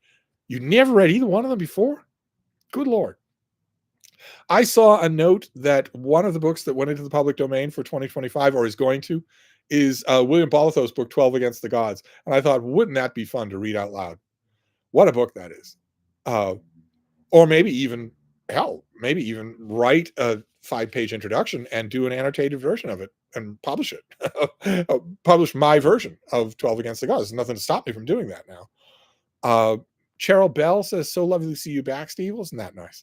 Gandhi says, curious as to why there has been no social media update on Caro's last book on LBJ and Kotkin's final volume on Stalin. What kind of social media update would there be? Caro's not going to finish his LBJ series. And Kotkin's probably hard at work on his. I imagine it takes a huge amount of work to come up with a 1,500-page volume. And no offense to David Murphy and World War II, but the next volume in Kotkin's Stalin books is the important one. It's the big one is the next one. So I wouldn't be surprised if it takes him 10 years to write. Jennifer Jelikanova says, always happy to be vilified in my comments. Helena says, hi, Steve. Good to see you back. Can you please recommend me a book on Islam? Oh, the chat jumped in mid-comment. All right, let's go and find you. Although people asking for me for book recommendations on the fly in a chat usually doesn't work because I take my book recommendations really, really seriously. So, okay, there you are. A book on Islam, religion, history for a secular perspective, if possible. Yeah, off the top of my head, no. But I imagine that I could if I thought about it. That reading guy says, do you recommend J. Revel Carr as an author? Just recently picked up his books on the roots of the American Revolution. He's a bit of a snoozer. Probably worthwhile to have, but he's a bit of a snoozer. The Fantasy Network is back. Steve, you be so kind as to recommend a short story collection to me? Pretty please. You dare to ask for a recommendation of short story collection when you admitted just last night you haven't read Flannery O'Connor. I was just about to browbeat you even more by saying I can't make a recommendation of any short story collection that's better than Flannery O'Connor, but of course, there's Eudora Welty, who is better than Flannery O'Connor. I might also recommend John Cheever, his big collection of short stories. And also, there's the Irish people, including Frank O'Connor, who I just love. I think he's fantastic. But there's also John O'Hara, who if he's famous for anything now, he's famous for Appointment in Samara. But if you were to find a big collection of his short stories, you would not, I think, be disappointed. But Flannery O'Connor first, then Eudora Welty. Okay. Jeez. Mr. Book. LOL, sorry, the Appalachian Trail, lived by it and got married next. Oh, there you go. Oh, okay, fine. So it's not the New Yorker. You didn't have William Shawn at your wedding.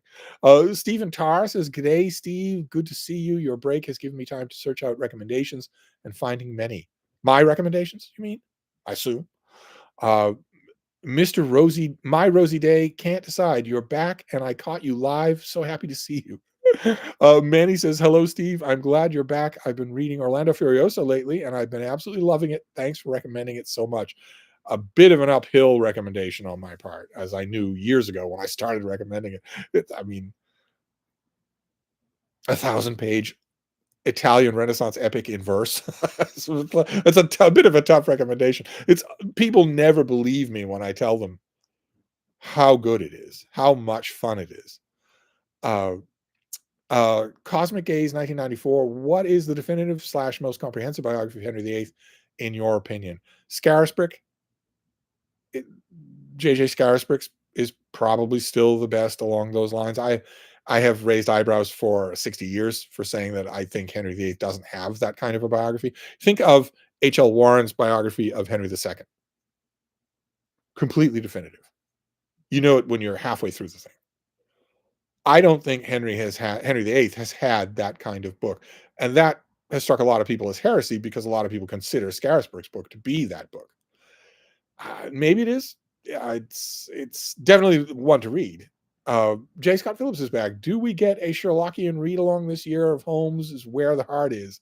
Read-alongs, read-alouds are definitely in play now, so to speak. And I don't know what quite to do with that. What read-alouds should we do? Those were too much fun.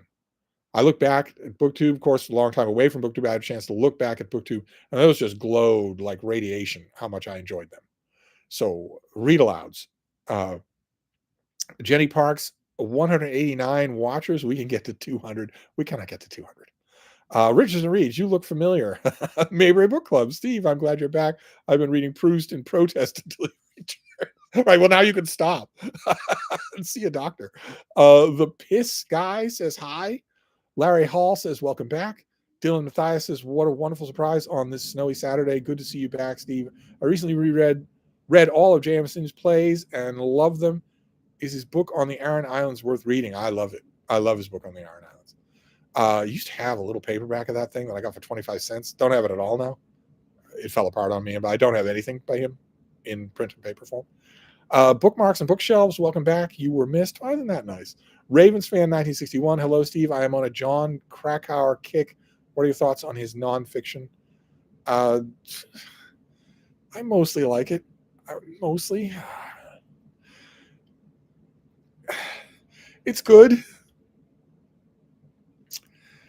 It's not anything more than good, but it's good. It or what's his name? The guy that wrote the book on Bill Bryson. They just the authors like that just strike me as the quintessence of least common denominator nonfiction. Where I'm happy that they're getting people to read nonfiction. I'm happy that the books are out there. I'm happy that they've sold gazillions of copies. But they're not. I like his nonfiction. It's amiable. Christian says, surprise, the Borg Queen released you from the mothership. Well, that's better than you calling me the Borg Queen. The Piss Guy is back. They ought to be looking for a new handle. I am now writing a Korean zombie survival series I've had in the works since 2019. Patty Reads a Lot says, I had my phone put away and just saw this nonfiction. The most joyful I felt in a long time. It is wonderful to see you. Well, isn't that nice? The Rodency Royalist is back. Steve, you have read everything, but have you read Ataturk by Andrew Mango and Herland by Charlotte Perkins Gilman? Just wondering. You don't get to wonder if you've already started by saying that I've read everything. Andrew McDonald says, your worst end-of-year book lists were punchy and hilarious. Yeah, well, I didn't need to work hard this time around for my descriptions of the worst nonfiction books of the year. Fiction, yes, but nonfiction, I didn't have to work hard because the books were all simple frauds. Richardson Reeves is back. Where's the bean? She's right next to me. She doesn't want to be up on her windowsill. It's just persistently cold here. Alex says, greetings again from Boston, Steve. I'm in the middle of the Reynolds Orlando Furioso and love it. Definitely because of your recommendations. Glad you're back. Jenny Park says, is there any more news on any of your potential books yet, Steve? Not quite yet. No, soon. 13 days. Alexander says, Julia wades in the water as the first female Native American police officer in the country. Max says, how do you feel about the Democrats' response to Trump or lack thereof? No Democrats have responded to anything. There are no Democrats in the country. Unless you count maybe Bernie Sanders. I think he might sometimes caucus with the people who used to be Democrats, but other than that,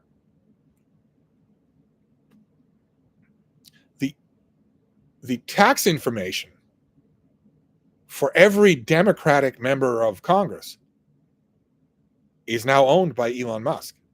It is now being disseminated to North Korean operatives by Musk's own operatives. Musk was given unfettered access to the database of the U.S. Treasury. And there's not a word. Not a word. A president cannot rename the Gulf of Mexico. A president cannot simply say, I don't like birthright citizenship, so even though it's in the Constitution, I'm eliminating it.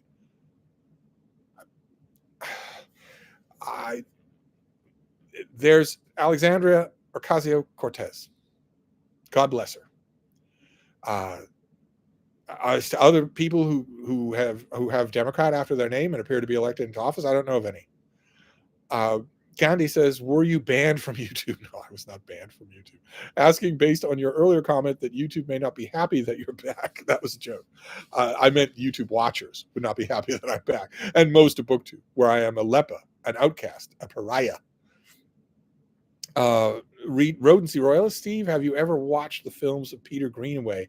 Utterly singular in my view. Yesinu says, what are your standout, I assume that means movies of 2024. What are your standout movies? Should I say Dune? Was really excited for Nosferatu after Eggers' flop. The Northman was disappointed. Haven't seen it. Felt incredible. Okay, you're not finishing sentences and you're not punctuating anything, so I have no idea. I'm not sure where any of that is. I like Nosferatu very much. I also like Cosmopolis. I guess I'm not supposed to, but I did. Matt Sheridan, Steve doesn't strike me as a David Lynch fan. Jenny Park says, you shouldn't be mad, Steve. You are the glue that keeps our group together. Yes News says, message sent unfinished. Thank you, YouTube. Steve Brushney's here. Hello, Steve. Nice to see you. I went and saw your younger pictures on Instagram. I guess you must have been about 12 then. What did you think of Glenn Lurie's autobiography, Late Admissions? I didn't know what to make of it. When I read Late Admissions, I didn't know what to make of it. It seemed odd and therefore maybe promising. Now I do know what to make of it, which is that it's all false. He's just a craven coward like everyone else. So everyone else who's not in Nazi politics has been revealed, has been outed, except for one person, except for a couple of people, as a coward. So I can comfortably dismiss the book now. Anti-Guy says Borges is awesome. Dylan Matthias says the number of YouTube videos that are entirely AI is really awful. I did not know the problem was this bad. It's incredible. Just pick a subject at random. Pick a Steve subject, Loch Ness Monster, Bigfoot. The first 10 so-called documentaries that you get will not have any humans involved at all. I thought the old plague of lazily plagiarizing a Wikipedia page was bad, but I'm really starting to, I know, they seem like a high water mark of scholarship now. Scott Jones says, welcome back, sir. Just for fun, I looked up the spring volume on the Haiku hardcover on Amazon. Someone is asking $350. Good Lord. Oh my God. Well, I got it for $1. It's got a bunch of poems about sparrows in it and a sparrow on the cover. There's also a sparrow on the cover. And I have a bunch of sparrows of my own. So Gandhi says, were you raised a Catholic, public, or private school? I was raised a Catholic, of course. Cosmic Gay says, as a resident of Massachusetts, who is the greatest person from Massachusetts in your opinion? IMO, that's in my opinion. It's Samuel Adams. Of course, I agree with you. Richardson Reed says it's Samuel Adams. Yes, I agree. No, Nico username, best example of a fake Christian showing themselves would be J.D. Vance, describing the reason he chose to convert to Catholicism. Well, it's the oldest. Yeah. J.D. Vance is another perfect example. Is he humble? Is he here to serve anyone but himself? No, he's not. Would he kill someone? If he knew he could get away with it, would he kill someone who disagrees with him? Yeah, he absolutely would. He had an interview just a couple of weeks ago with someone who dared to be a woman. And you could see on his face that if you gave him sodium pentothal right there in the studio, he would lapse from evading her questions to saying, I'd really like to snap your neck right now. No, yeah, he's a good example, a very good example. Jenny Park says, woohoo, we've breached 200 watching. Why do you keep track of who's watching? Craig says, it's the P and V in the Penguin hardcover for Anna Karenina. Oh, okay. What's your thoughts on the mod translation of Tolstoy? I'd love to pick up some Everyman editions. I love the mod. I love the Constance Garnett. I'm not a big, I mean, the Peviar Volkonsky translation of Anna Karenina set them up for life. Gave them a house on the Costa Brava because Oprah Winfrey picked it. So 1 million people bought it. It doesn't have that heft for me, especially in the tragic scenes at the end. I should reread it. It's not, they've never been my favorite translators of anything. Let's see here. Tolstoy 111 says, what are your thoughts on the late William Leuchtenberg? Just died at age 102. No idea who that is. Max says, do you have fear about AI being used to write entire novels in the future and people having no way to tell what was made by humans and what was made by AI? Gives me angst. Well, right now, a human would have to sit fairly heavily on a book written by AI. Books are written by AI now. and the Amazon Marketplace is full of them. Kindle Unlimited is full of them. But you have to have a human sit on it, or it will make embarrassing and obvious mistakes, and that will happen in the first 2 pages and just keep happening. But a human doesn't have to sit on it very hard. I would be amazed if a New York Times bestseller written mostly by AI has not already happened. Uh, Michael K. Vaughn is here. Oh, thank goodness! Very, very good to see you here again. Yes. Well, thank you. That's very nice. Rodency Royalist Steve, you're like a slightly well-adjusted Ignatius Riley today, just belching out the fool's gold. If I had a nickel for every time someone has compared me to Ignatius Riley, I still wouldn't have as many nickels as I have for how many times people compare me to Q, but I still have a lot of nickels. Bookmarks and Bookshelves says this weekend I'm reading A Voyage Around the Queen by Craig Brown. Manny says, yes, I absolutely love your Books of the Week episodes. They are incredibly entertaining. That reading guy is back. I assumed your producer fired you from the Books of the Week this time. He doesn't have the cobbles. Jenny Parks, Books of the Week always made my week too. Mr. Book. Oh, the chat jumped, but at least I said your name, so I know where you are. We're at Mr. Book. We just have to go back up and find you. That's all. Good Lord. Okay. William Gass's The Tunnel is having a reprinting available this upcoming summer. Yay. Oh my God. I can't have enough reprints for me. Looking forward to reading it. What are your thoughts on Gasp generally and the book specifically? If you're a dude, bro, you're going to love it. Absolutely love it. In fact, once it's reprinted, you should get a copy, make sure it's in the background of every video that you film, and then read nothing else for the rest of 2025 and maybe all of 2026. Just keep rereading that book and all the puzzles and puzzle boxes inside it. Matt Sheridan, I've never liked Lex Friedman. He always struck me as equally pretentious and stupid. Well, yeah, and also stoned. I mean, I guess those three things go hand in hand, don't they? Anti-Guy says Zelensky verbally smacked down Lex Friedman. God, that dork is insufferable. And hurt his fifis. Yeah, fighting for the life of his country. He hurt Lex Friedman's fifis. Cosmic Gay says, what is the longest single volume biography you remember reading? I'm pretty sure it was a Mozart biography. It's like 2,000 pages long. Monet Doyle, there is a lot of open door moments in the hockey romance book I read. Yeah, that's what I heard. The Fantasy Network, thanks for the Rex. Oh, no, I wasn't recommending short stories to you, Jimmy Nuts. I was publicly shaming you. There's a difference. Tolstoy 111, lovely to see your review of Joseph McBride's book on George Cukor. JM is a great critic / scholar, progressive but free of blue hair self-righteousness. Yes, the publicist sent it to me, and my first thought was, I've watched these movies. Of course, I love the Philadelphia Story as much as anybody does. One of the greatest movies of all time. But am I right to write about this? And then I thought, I can write about anything. Yes, I did, and I've received lots of favorable response to that review. People, including people connected with the book, said the film buffs wrote about this, but nowhere near as well as you. This is accessible to everybody. I wanted to tell them, yeah, all reviews should be. You're praising me for something that everybody should do. County says, why do you think Carol will not complete the last volume due to the death of Robert Gottlieb? Trust me, he won't. You can stop waiting for it. You can stop refreshing Amazon for it. You might want to move on to other biographies of other people. You're not going to get that volume. It's not going to happen. You should stop refreshing Amazon for it.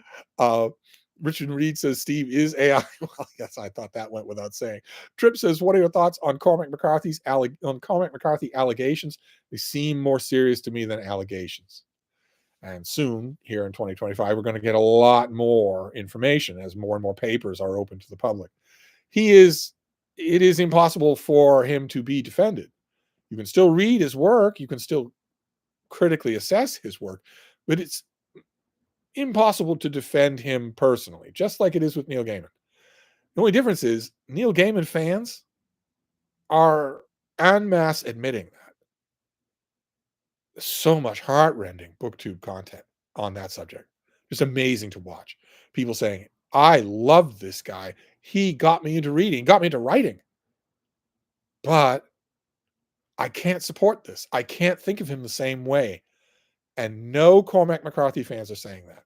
the dude bros, the corrosive dude bros out there on YouTube, none of them are saying that. Instead, they were saying, well, I don't know, she seemed okay. What do we know for sure? I don't know about this. And are we sure that this is wrong? That's when you know that you're in a cult. That's when you know that you're a dude bro, is when the choice between abandoning your stupid puzzle box dude bro crap author or abandoning your morals, you abandon your morals to keep your guy. But I think the allegations are damning. The main thing is that the main person at the heart of those allegations doesn't think anything wrong happened and admits it. So pretty hard to say, this didn't happen. It's just, I myself believe that it's happened many more times than just the main one time, and we'll see. I think 2025 will be the year where we learn that. Andrew says, given your fondness for Bob Dylan, what did you make of the A Complete Unknown biopic? Did you watch it? I'm sure you love Dylan. I'm sure that everybody in this chat loves Dylan. And maybe a lot of people in this chat love Timothy Chalamet. Well, here's a perfect combination of the two. Did you like A Complete Unknown? Steve asked smugly. No, you didn't. You really disliked it. I rest my case. Nuff said, as a great jurist once said. Max says, is the infighting within MAGA a cause for slight optimism? There is no infighting in the ranks of MAGA. Aslan says, hello. Yeznu is responding to Trip. Tolstoy 111 says, suggestion for a read aloud, Sallow or 100 Days of Solomon. No, thanks. That's not a real suggestion, but no thanks. But read-alongs, read-alouds. Steve annotated read-alouds, definitely. Those are too much fun not to do. The Anthony R.R. Mills show. A lot of Caro, such as in TPB, had to be cut. I would love to see the cut material made available, even in a paid supplemental ebook. Good luck. Tin Galleon, have you ever read Raised Eyebrows, My Years Inside Groucho's House by Steve Stoliar? No. Brett Zakaria says, you're back. Tolstoy 111 is responding to someone else. Cosmic Gaze 1994, what is your response to Trump casually advocating ethnic cleansing of Gaza, and then, of course, doubling down on it?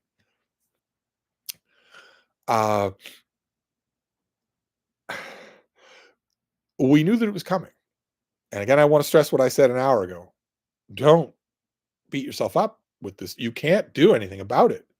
Learn about it, definitely. Write it in your journal, definitely. But don't unspool your guts on it, or your guts will just be unspooled. No one will notice. You'll just have ruined your life for nothing. But we knew this was coming. This was the little sarcastic upturn of my mouth during Biden's administration. Genocide Joe and whatnot.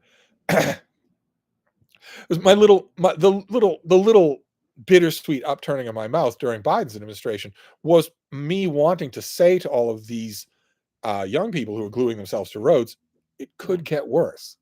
This could get worse. You don't think so? Oh, hi, baby. What you doing? Here's everybody. Who are your friends?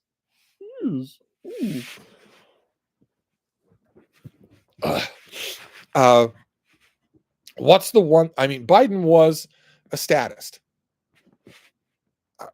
Israel, most important partnership, only democracy in the Middle East, et cetera, a treasured relationship, friends and with all of these elected officials, et cetera. Israel goes rogue. The Netanyahu government goes rogue and decides to destroy an entire people. And Biden's lefty critics start calling him Genocide Joe and implying that this is a nightmare. Well, it was a nightmare, but I wanted to say to them, it could get worse. What's worse than someone who wants the status quo even when the status quo is bad? A lunatic who wants to sell Palestinian seafront property. That's what's worse. Trump has made his position on Palestine clear for a long time, which is that he wants it cleared for real estate development, and he wants the first cut of that real estate development. He wants a deal. We'll see how it turns out, but you shouldn't be living, how it turns out, with your small intestine. Are you just going to shred your small intestine? Come here, Vita. Come here. Come up here. There you go. Go on up there. There you go. Anyway, Francisco says, "Hi, Steve. So glad you're back. I just saw Conclave, and that got me very curious to read about popes. In your opinion, which pope is the worst, most controversial, the ones that did the most damage?" All right, that's not for a chat, right? That's a huge conversation. That's not for a chat. I'd be curious to know if you liked Conclave, any of it, some of it. And of course, when it comes to good popes, I'm going to say my pope, Pope John the 23rd. Mark says, "Thank goodness you're back. A couple minutes ago, you mentioned Irish short story writers. What's your take on Benedict Kiley?" Not much of one. Aslan says, "Have you read Vagabond by Tokahiko Inui? It's a manga adaptation of Musashi by Eiji Yoshikawa." I have not read manga. No. Trip says, "I didn't think must salute thing was on purpose." You're incorrect. But then he went and spoke to the AFD. At some point, you have to connect the dots. No, you don't have to. There are no dots. You don't have to connect any dots. He gave a Hitler salute twice behind a podium bearing the seal of the United States president. If you're going to look at what he did, giving the Hitler salute, and say, "I'm not really sure what that was," then you are divorced from reality, which is exactly where the current fascist rulers of America want you to be. If you're going to do that, if you're going to look at a piano falling and hitting the sidewalk and say, "I don't really know what that was," then you're divorcing yourself from reality to do your overseer's work for them. But anyway, there's no need to connect dots. This does not need Agatha Christie. Nick Piccarilli says, "Was 2024 the first year you had to leave multiple genres off your end of the year list?" It doesn't happen often. 2024 was the worst example so far, the highest number left off. But I have done it before. The lists have shrunk and grown over the time. Tolstoy 111 says, "Birthright citizenship issue is destined for the Supreme Court." Well, the Trump court will do what Trump says, because they've all got home addresses. They don't want to go to a session, spend all day there, eat in the Supreme Court's dining room, and then at the end of the day, drive home and find Elmer Rhodes in their driveway.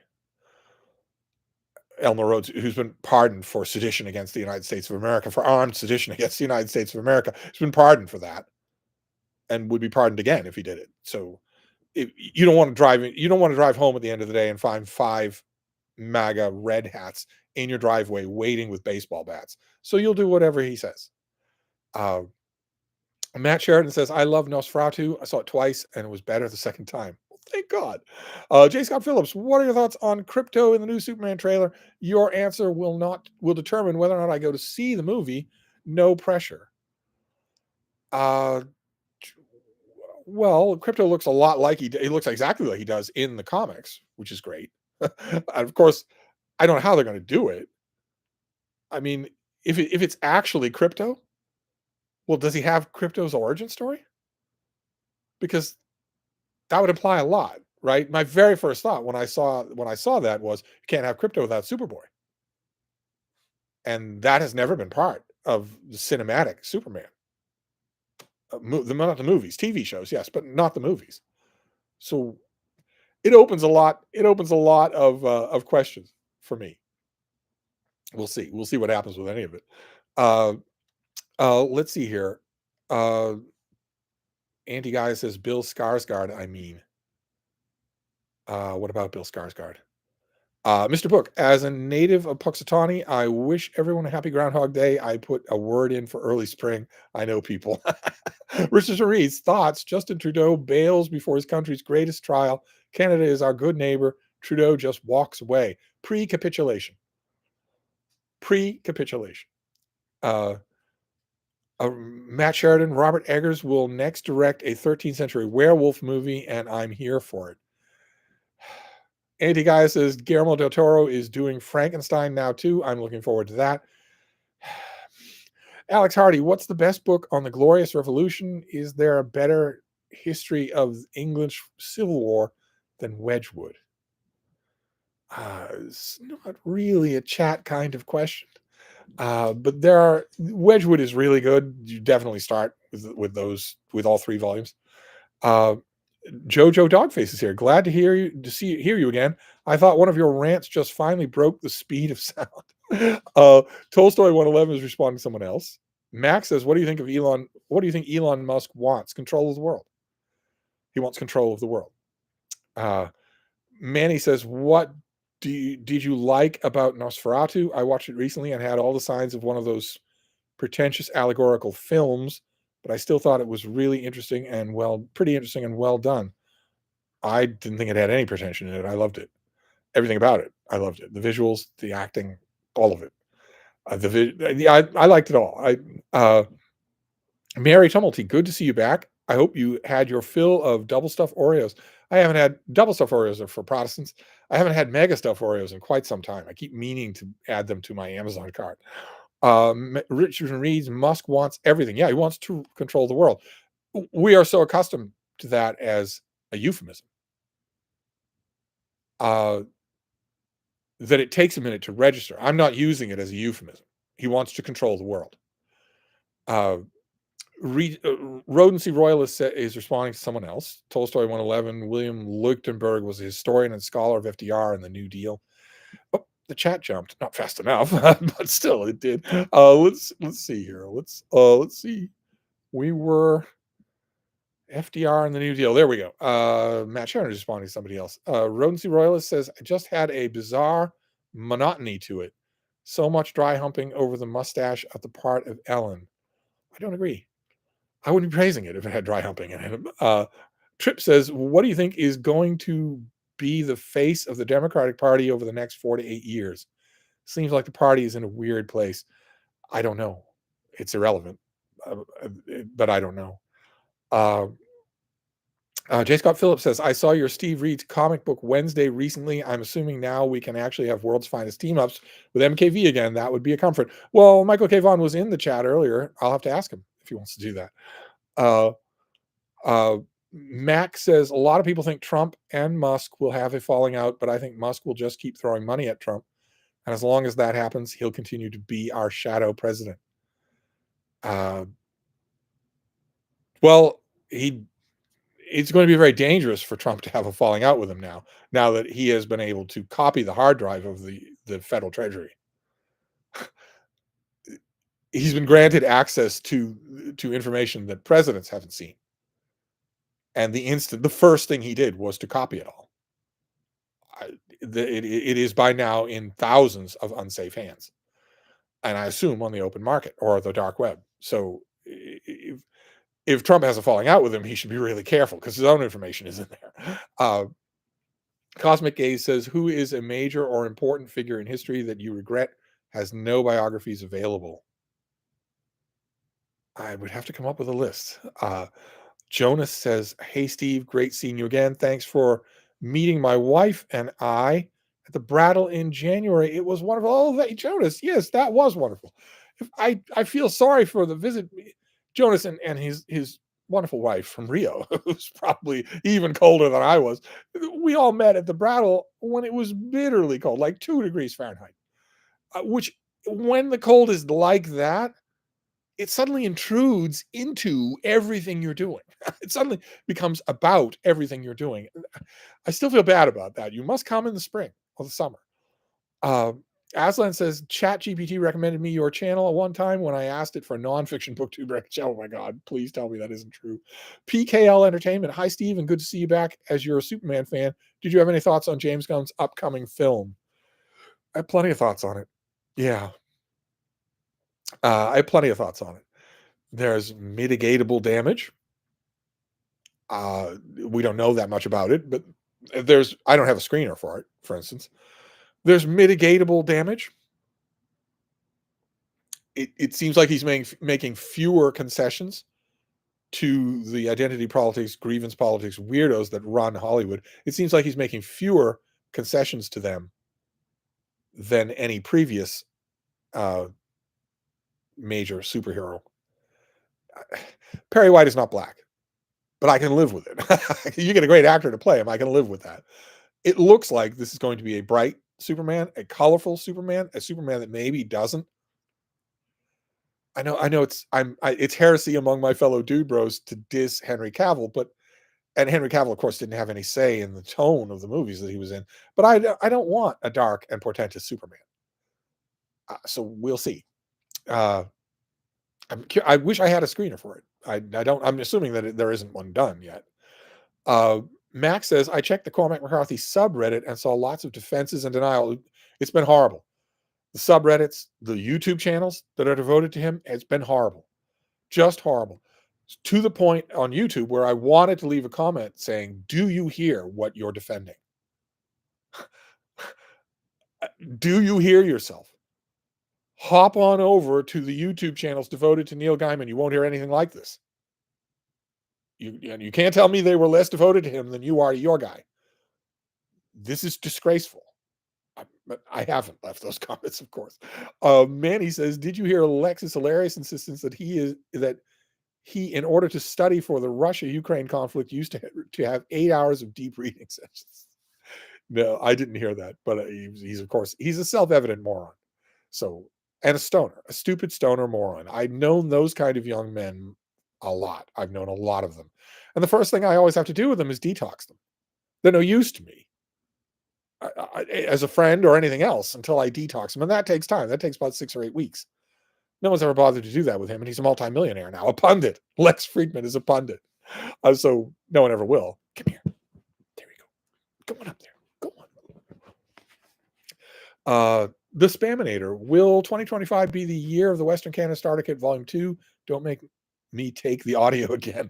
Rodency Royalist, Steve, you're assuming Dude Bros lay any claim to rigid morals and ethics in the first place. Spoiler, they do not. Well, they claim they do. Of course, it's morals that are from the old days. We got to get back to them. But they claim that they espouse those morals. No chicks. Gandhi says, thoughts on the declassification of the assassination of King John and Robert Kennedy? Yes, but not Jeffrey Epstein, as everyone at the time pointed out. Not those records. They aren't declassified. We'll see. We'll see if it yields anything. Hi, baby. What you doing, baby bean? Huh? What you doing? Huh? Any other dog in the world right now would be licking that mouth. It wouldn't kill you, Let's see here. Andy Guy says, I can't believe how many people I've interacted with online run defensive for Trump's cruel policy of mass deportations and migrants in detaining facilities. By the end of this year, by the halfway point of this year, we will no longer be using euphemisms like detaining facilities. Once the first pictures come from Guantanamo. Jenny Parks, Neil Gaiman was my second favorite author. Never felt so conflicted about what to do. Obviously not buying more, but not sure how to still enjoy the ones I already have. Well, the books that you've already read by him and liked, he wasn't handing them to you and reading them to you. So you can still enjoy them. Yeah, definitely. I don't know that there's going to be any new work for you to buy, but it definitely, I understand the conflict. Definitely. A lot of people emailed me earlier in January saying, boy, you must be pretty happy. All these authors, Alice Munro, Cormac McCarthy, Neil Gaiman, all these authors that you don't like, suddenly having gigantic followings. I wasn't crowing about any of it. And I certainly don't begrudge Neil Gaiman's fans their love of his books. I've watched a million BookTube videos. It's definitely throwing people into chaos. That reading guy, we need a Steve annotated version of Robert Louis Stevenson novel. Yeah, well, I thought about Treasure Island or Kidnapped or my own favorite, The Black Arrow. Richardson reads, rumor that Baen Books is in trouble. Thoughts? Yeah, they are. They are in serious trouble. And to the best of my knowledge, they have never published a book I've liked. Which doesn't mean I want to see a major science fiction publisher go or get taken over or whatever. But I don't know that I've ever read a Baen book that I've liked. Actually, you would be in a position to tell me. Have I ever read a Baen book that I liked? I can't remember if I ever have. Did they do some of the John Weber stuff that I might have liked. All I remember about them is that crappy in-house artwork style that they did. Uh, oh God, baby, she's really active. She might need to go out. In which case, we would need to wrap this up, which would be a shame because I'm not anywhere near done with the comments and I'm having fun. Aslan says we need a Victor Hugo read along. Translated works. Jenny Park says a Steve annotated of any book would be fun. The Spaminator Nosferatu 2024 is amazing. Jenny Park says hello. Careful bean. There you go. Max says, have you been following some of the recent news in AI? Do you think human level AI will happen soon, very soon, as some tech worlds say? The Trump government having access to that tech is frightening. I believe that it's already happening. Just using YouTube as a sample, I think there are a lot of YouTube videos that are entirely AI that no one even knows about. It's right. If you don't pay top draw for AI, it's easy to tell that it's AI because AI can't read, it doesn't know where the stresses go in English. But who knows what top drawer AI does? Let's see. RR says, Steve, thoughts on the assassination of Jesse James by the coward Robert Ford by Ron Hansen? I thought it was a little overdone, but I liked it. Manny says even Hitler wasn't that enthusiastic with his salutes. I didn't mean to snap, but I will not tolerate someone saying whatever that was. I not in my hearing. You can say it all you like in your own, but I will not tolerate someone saying, "Well, I don't know what that was." It was a Nazi salute. That's what it was. That's what it was meant to be, and that's what it was. Constance says, Steve, did you receive a large collection of books you were afraid your friend would bequeath you? Not yet. No. So I'm assuming maybe they won't do it. J. Scott Phillips, did I just see 2 have you read questions slip by with no admonitions? Very clever, whoever you are. What is the real Steve Donahue? I'm winding things up, I think. I think Frida is getting restless, so I'm not pouncing on the have you read questions. Besides, this has been so much fun that it would seem churlish of me. Richard Reed says AI. No, I'm not AI. I think the AI could do a lot better job on the visuals. Anti-Guy says, you think Sebastian Stan will get an Oscar this year? No. Mr. Book says, any travel plans for this year? Maybe. Mary Tumulty Ugg Hillbilly LG is back on New York Times bestseller list. Yeah. It's not really. It's not that more people are buying it. MAGA can't read. It's just bullying the pro-fascism New York Times to curry favor with the current vice president. Richardson reads, was it Piers Anthony who wrote Bio of a Space Tyrant? Is that Musk? It was Piers Anthony. Well, I wanted to like those books, volume after volume after volume. I really did. Aaron 007, glad to see you back. Have you tried the birthday cake Oreo? Will change your life. No, I haven't had any Oreos here in a long time. Not of any kind. Francisco says, I liked Conclave. All the actors were superb. Twist at the end was so now, but I've decided to enjoy it.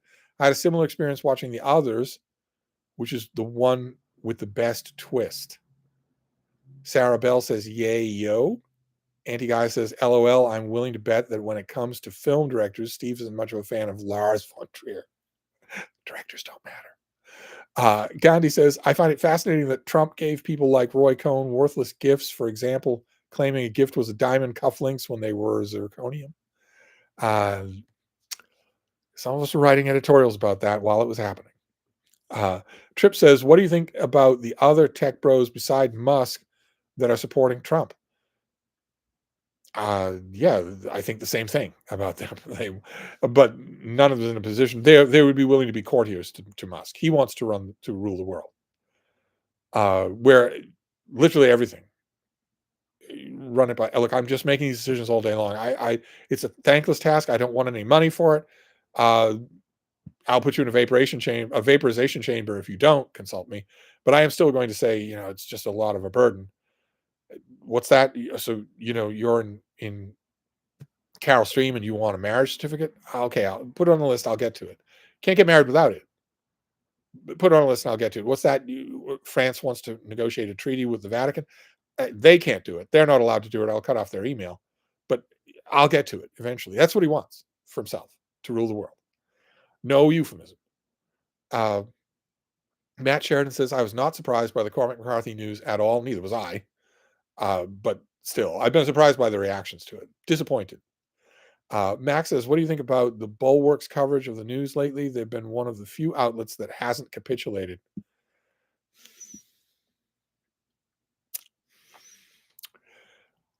Maybe we would disagree on what capitulation looks like. Maybe we would.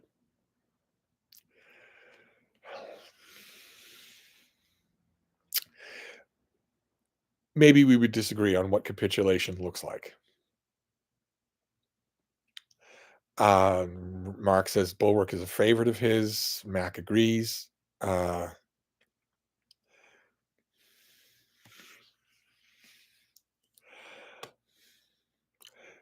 If you're saying that an outlet of any kind is not capitulating, you should be saying that outlet is not ever using euphemisms. If that outlet ever uses euphemisms, much less the same euphemisms every day, every hour, if there are euphemisms, there's capitulation. Not always. When it's two political parties clashing over roughly similar but points differing ideologies, euphemisms might be called for. When it's fascism, when it's the most powerful person giving the Hitler salute behind the seal of the United States president, no euphemisms, no horse racing. Anyway, Ravens fan 1961. How long before we see a Biden biography? There won't ever be a Biden biography written in America. Privacy, please. The Tom Craftman Carrera series. Gandhi says, who is writing a new biography of Huey Long? I don't know that I have that right in front of me. Do I? Thomas Patterson is the name of the new biography. Richardson reads, Bain did Lois and Matribujo, David Drake, right, and John Ringo. Right. The military science fiction. John Ringo is the name I was thinking of, not John Weber. Sean O'Donnell says, hi, Steve. Still working on your advice on writing small amateur history. Very exciting. And we need to get back to writing videos as well. And you all need to go and subscribe to William Gallagher's channel on writing. Privacy, please says, nice to have you back in 2025. 3 years watching your channel. It's great. Wasn't that nice? Tolstoy 111. I've been reading Tom Holland's. Okay, let's try that again. Tolstoy 111. I've been reading Tom Holland's Herodotus, and it's good. The Egypt book is something else. Max says, do you think these AGI systems will be autonomous beings with their own goals and extraordinary powerful tools wielded by people, or what? And what people? Well, if they're wielded by people, the people will be Elon Musk. But I would be amazed if some of these systems aren't self-aware already. Constance, no, you're talking to somebody else. Mark says, my Deb sends her love. Oh, thank you very much. She's been on my mind. Jenny says, is Steve, Jenny, where did you go? Is Steve actually in your basement, Mark? And that's why you know this is it. Steve, I'm not in his basement. His basement's no place to be. It's probably the only place in New England that's colder than this building. Monet Doyle, any good romance book recommendations, Steve? I got a romance in the mail just the other day. Oh my God, it's a February release. It's not within reach, and I don't have a picture of it. It's a contemporary thing, a second chance romance. I don't remember the name of it. But no, I haven't read a romance in 2025 that I've liked so far. Constance says, I love The Others, so effective. Rodency says, Steve Nino, were you aware of Jeff Buckley's music in the 90s as a contemporary? Back when you were a 9-year-old, of course. Yeah, I was. Why? You're not going to try and pin his murder on me, are you? I had no connection with either Buckley death. Mr. Book says, being well read on Churchill biographies, WW2 history et al. What are your thoughts on? I'm well read on those subjects, am I? What are your thoughts on Darrell? So being well read on those subjects means you're about to quiz me on those subjects. Is that right? What are your thoughts on Daryl Cooper saying last year on Tucker Carlson's show that Churchill was the major villain of World War II? Right. And Tucker Carlson just repeated it, just today, repeated all of that nonsense about Hitler being a great guy and Churchill being the villain of World War II. And we know where it comes from. These things are this is a viral infection. You can trace it back to patient zero. We know where this comes from. It comes from David Irving. In both cases, it comes from David Irving, who said the exact same things. They just read his books. That's all. And it's nonsense. I don't have to be a Churchill fan to say that. Manny says, what do you think about Tolstoy's depiction of Napoleon in the War and Peace? I've seen a lot of people complain about it. I found it to be pretty accurate myself. Well, I'm not a fan of the pestiferous little Corsican. Pin says, discussions about Cormac McCarthy reminded me about a question I wanted to ask. Do you ever take Frida to a groomer, or do you take care of her hair and nails yourself? I do it myself. She hates it when I do it. It's unthinkable that I would drop her off around strangers who are going to come at her with electric shearers and who are going to immobilize her first before I do that. I don't know how dog owners do that. It is just a reflection of the fact that 99.9% of dog owners ultimately don't think of their dogs as people. That is an insanely inconsiderate thing to do to someone you claim to love. I would never do that. So I do it myself. And Free doesn't like it at all. Cosmic A says, why do so many people believe that books are always better than their film adaptations? Snobbery, I assume. Tolstoy 111, speaking of Churchill, Tucker Carlson has become obsessed with just asking questions style trolling about the Allies in World War II. Who is paying that loser? Russia is, of course. Putin is paying him. I don't know if your question is rhetorical, but Russia is paying him. Rodensey says, okay, so you were aware of JB. Suspicions fired up. Just kidding. I only wanted to know if you liked his music. Are you talking about the father or the son? You're probably talking about the father, right? I'm not all that wild about the music by either one of them. Right? That doesn't, and I thought they were both lovely, but that doesn't mean I killed them. I paid somebody to do it. Max says, do you think the AI will take over? Not necessarily a hostile takeover, but the notion that human beings could control something orders of magnitude more intelligent than humans is a stretch. To me, it's the same thing as what about this internet thing? Do you think this internet thing is going to take over? And it just became an indispensable tool. I think AI will become indispensable. I don't know that means it's taking over. It already is indispensable in huge numbers of daily occupations where you don't know that it's being used, but it's not only being used, it's being relied on. Tolstoy 111 says, people think books are always better than movies because they think the comment only ever applies to good books. It makes no sense. Really, the comment is absurd on its face. Aaron 007 says, John Ringo is so stridently MAGA, I just haven't been able to try him out. I just can't do it. I had the benefit of reading his stuff before there was MAGA. I don't think I could stomach him now, but I had the benefit of reading some of his stuff before it was possible to make it a religion. Aiden says, I just reading a quick Wikipedia article on Tucker Carlson's dad is insane. Tripp says, I wanted to ask you about Victor Davis Hanson. I love some of his books, but his political beliefs are getting even crazier. He's totally vindicated. For years, I was saying on this channel that everybody, all these people who are out there torching their respectability are doing so because of millenarial thinking. They are accounting on the world changing. And they were right. It did change. Maybe it hasn't changed quite so much that all of the MAGA people who are doing Hitler salutes on social media to prove that has always been the way we say my heart goes out to you. Utter nonsense. They are still losing their jobs. So maybe it hasn't gone that far. But Victor Davis Hanson will never do good work again because he's been vindicated in his millenarian thinking. And Max says, or will the AI do their own thing, live in their own world? How much power would humanity have in a post-AI AGI world? Well, AI would not. We don't. I don't know why AI keeps coming up in the chat. I'm just not alarmed by it. I guess that puts me in the minority. Richardson Reed says, I would never immobilize my dog, but Steve, maybe. That reading guy says, what's in the reading queue for tonight? Well, I'll be doing a lot of New Yorker reading. Also, there's a book on George Boleyn, the brother of Anne Boleyn, that I want to read tonight. It's an ebook, so it's right there on the iPad. And I don't have it within reach, or I would show it to you. I just got an anthology of an academic. The Cambridge University Press just came out with a volume of writings by German historians translated into English about the Roman Republic. It's going to be a Wade. It's an early February release, so probably that'll be on the pile for tonight as well. Not to read the whole thing and grasp it, but to get a start on it. Steve Bronstein says, were you on hiatus from YouTube because of how upset you were about Trump winning? Didn't want to appear crabby in your videos?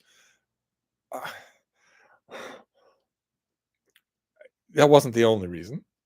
And I wouldn't characterize it as Trump winning. And, that wasn't the only reason. That was certainly a reason. Rodensey says, Steve, did you ever see the 1984 Sherlock Holmes series starring Jeremy Brett?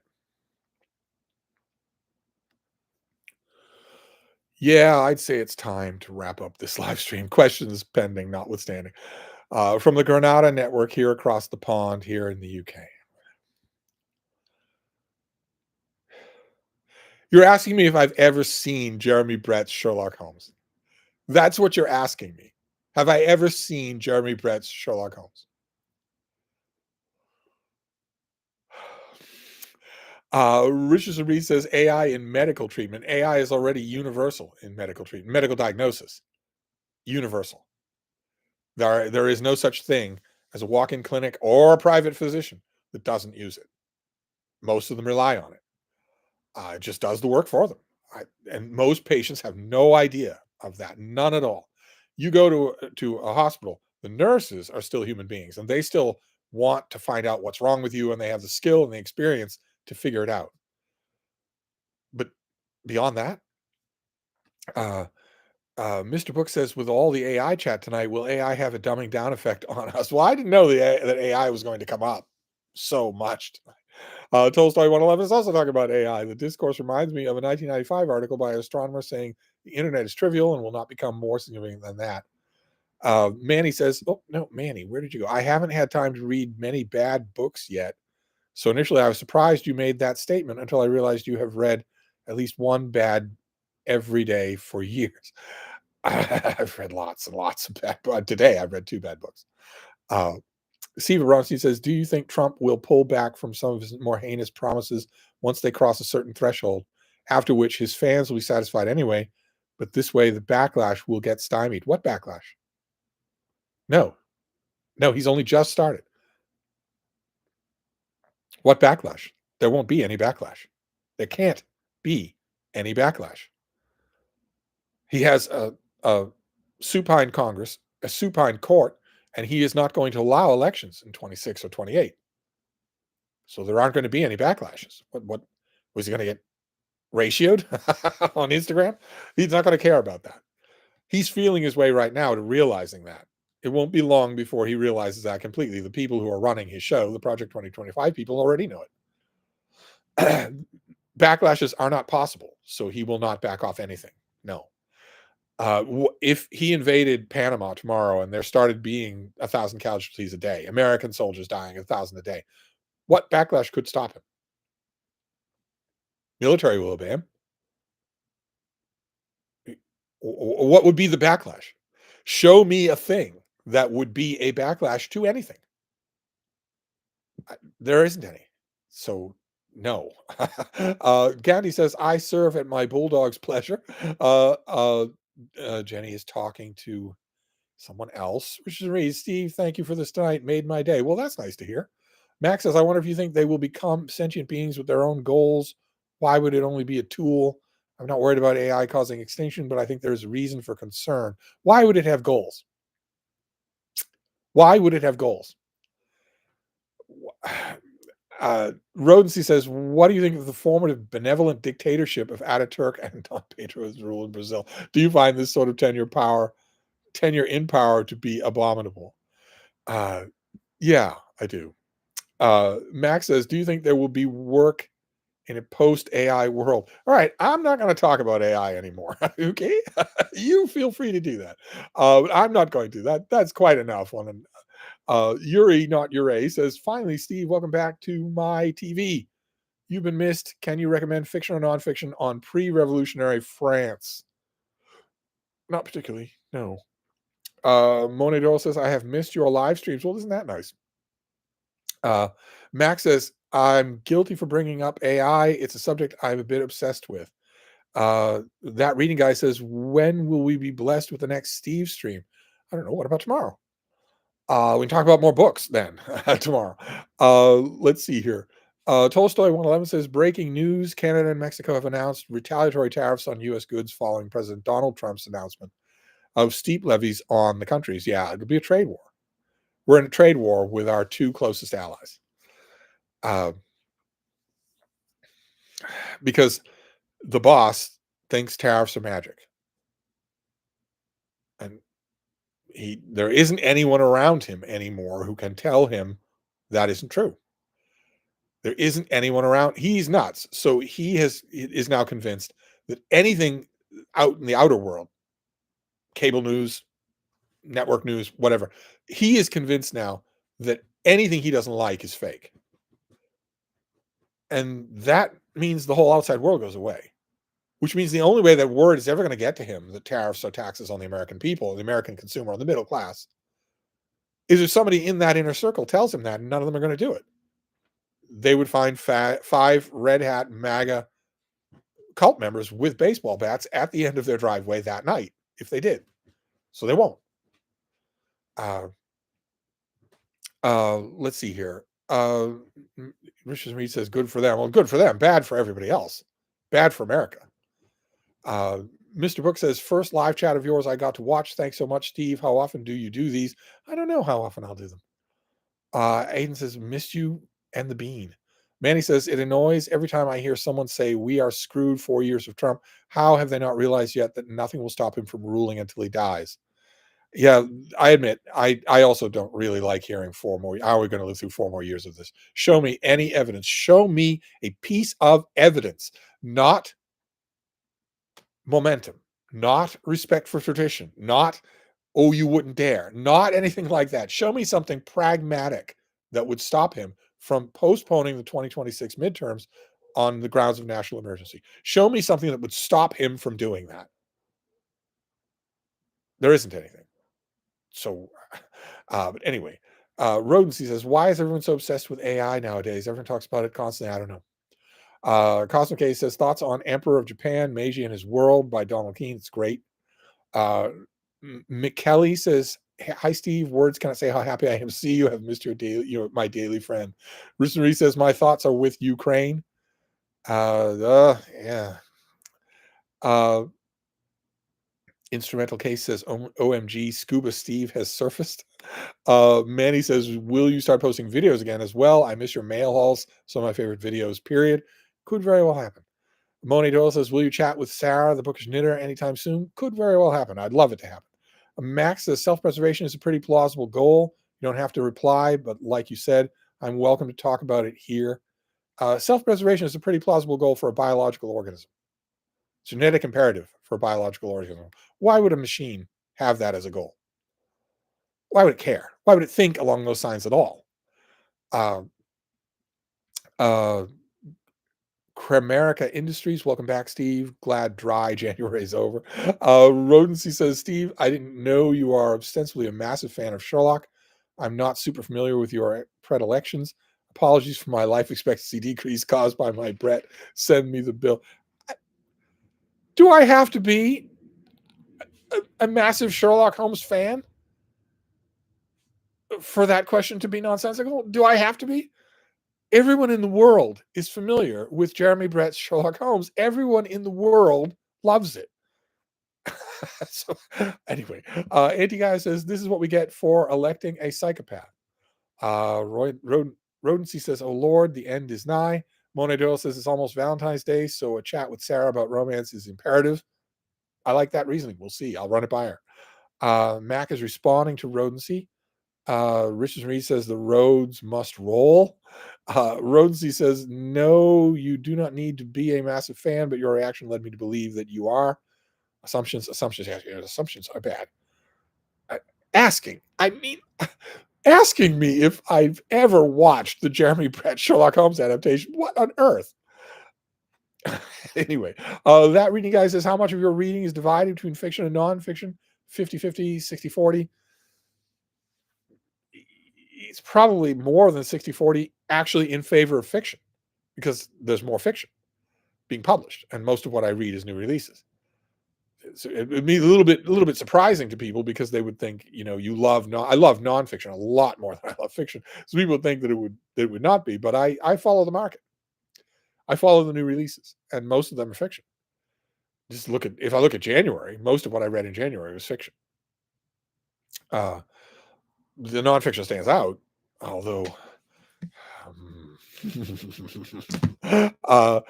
Michael Duffy says, great to see you, Steve. I've been working on reducing sub-vocalizing while reading. I was wondering if you think the lack of sub-vocalizing while reading can take away from the poetry of the words. No, it can't. It can at first, sure. If you're accustomed to the poetry of the words coming from vocalizing, then not vocalizing is going to remove some of that. But that's just because you're accustomed to that way of reading, not because it is inherent. Mark says, love seeing Bean again. Ravens fan says, good night. I've got to go. So do I. So we'll wrap this up here. We're at the end of the comments anyway, and that's great. This was a lot of fun. Rosy Royals is responding to someone else. Jenny Park says, guess it's time for us to start saying good night. Only 3:30 a.m. No, we should say good night, because the Bean is a little restless. She clearly needs to go out. And this was a 2-hour live stream anyway. But it was so enjoyable. So we'll do this again. But I'm gonna sign off for now before I get pulled back into the comments. But anyway, thank you all for being here. This was wonderful. We'll do it again tomorrow, I hope, and we'll see. So have a good night, all of you. well, well.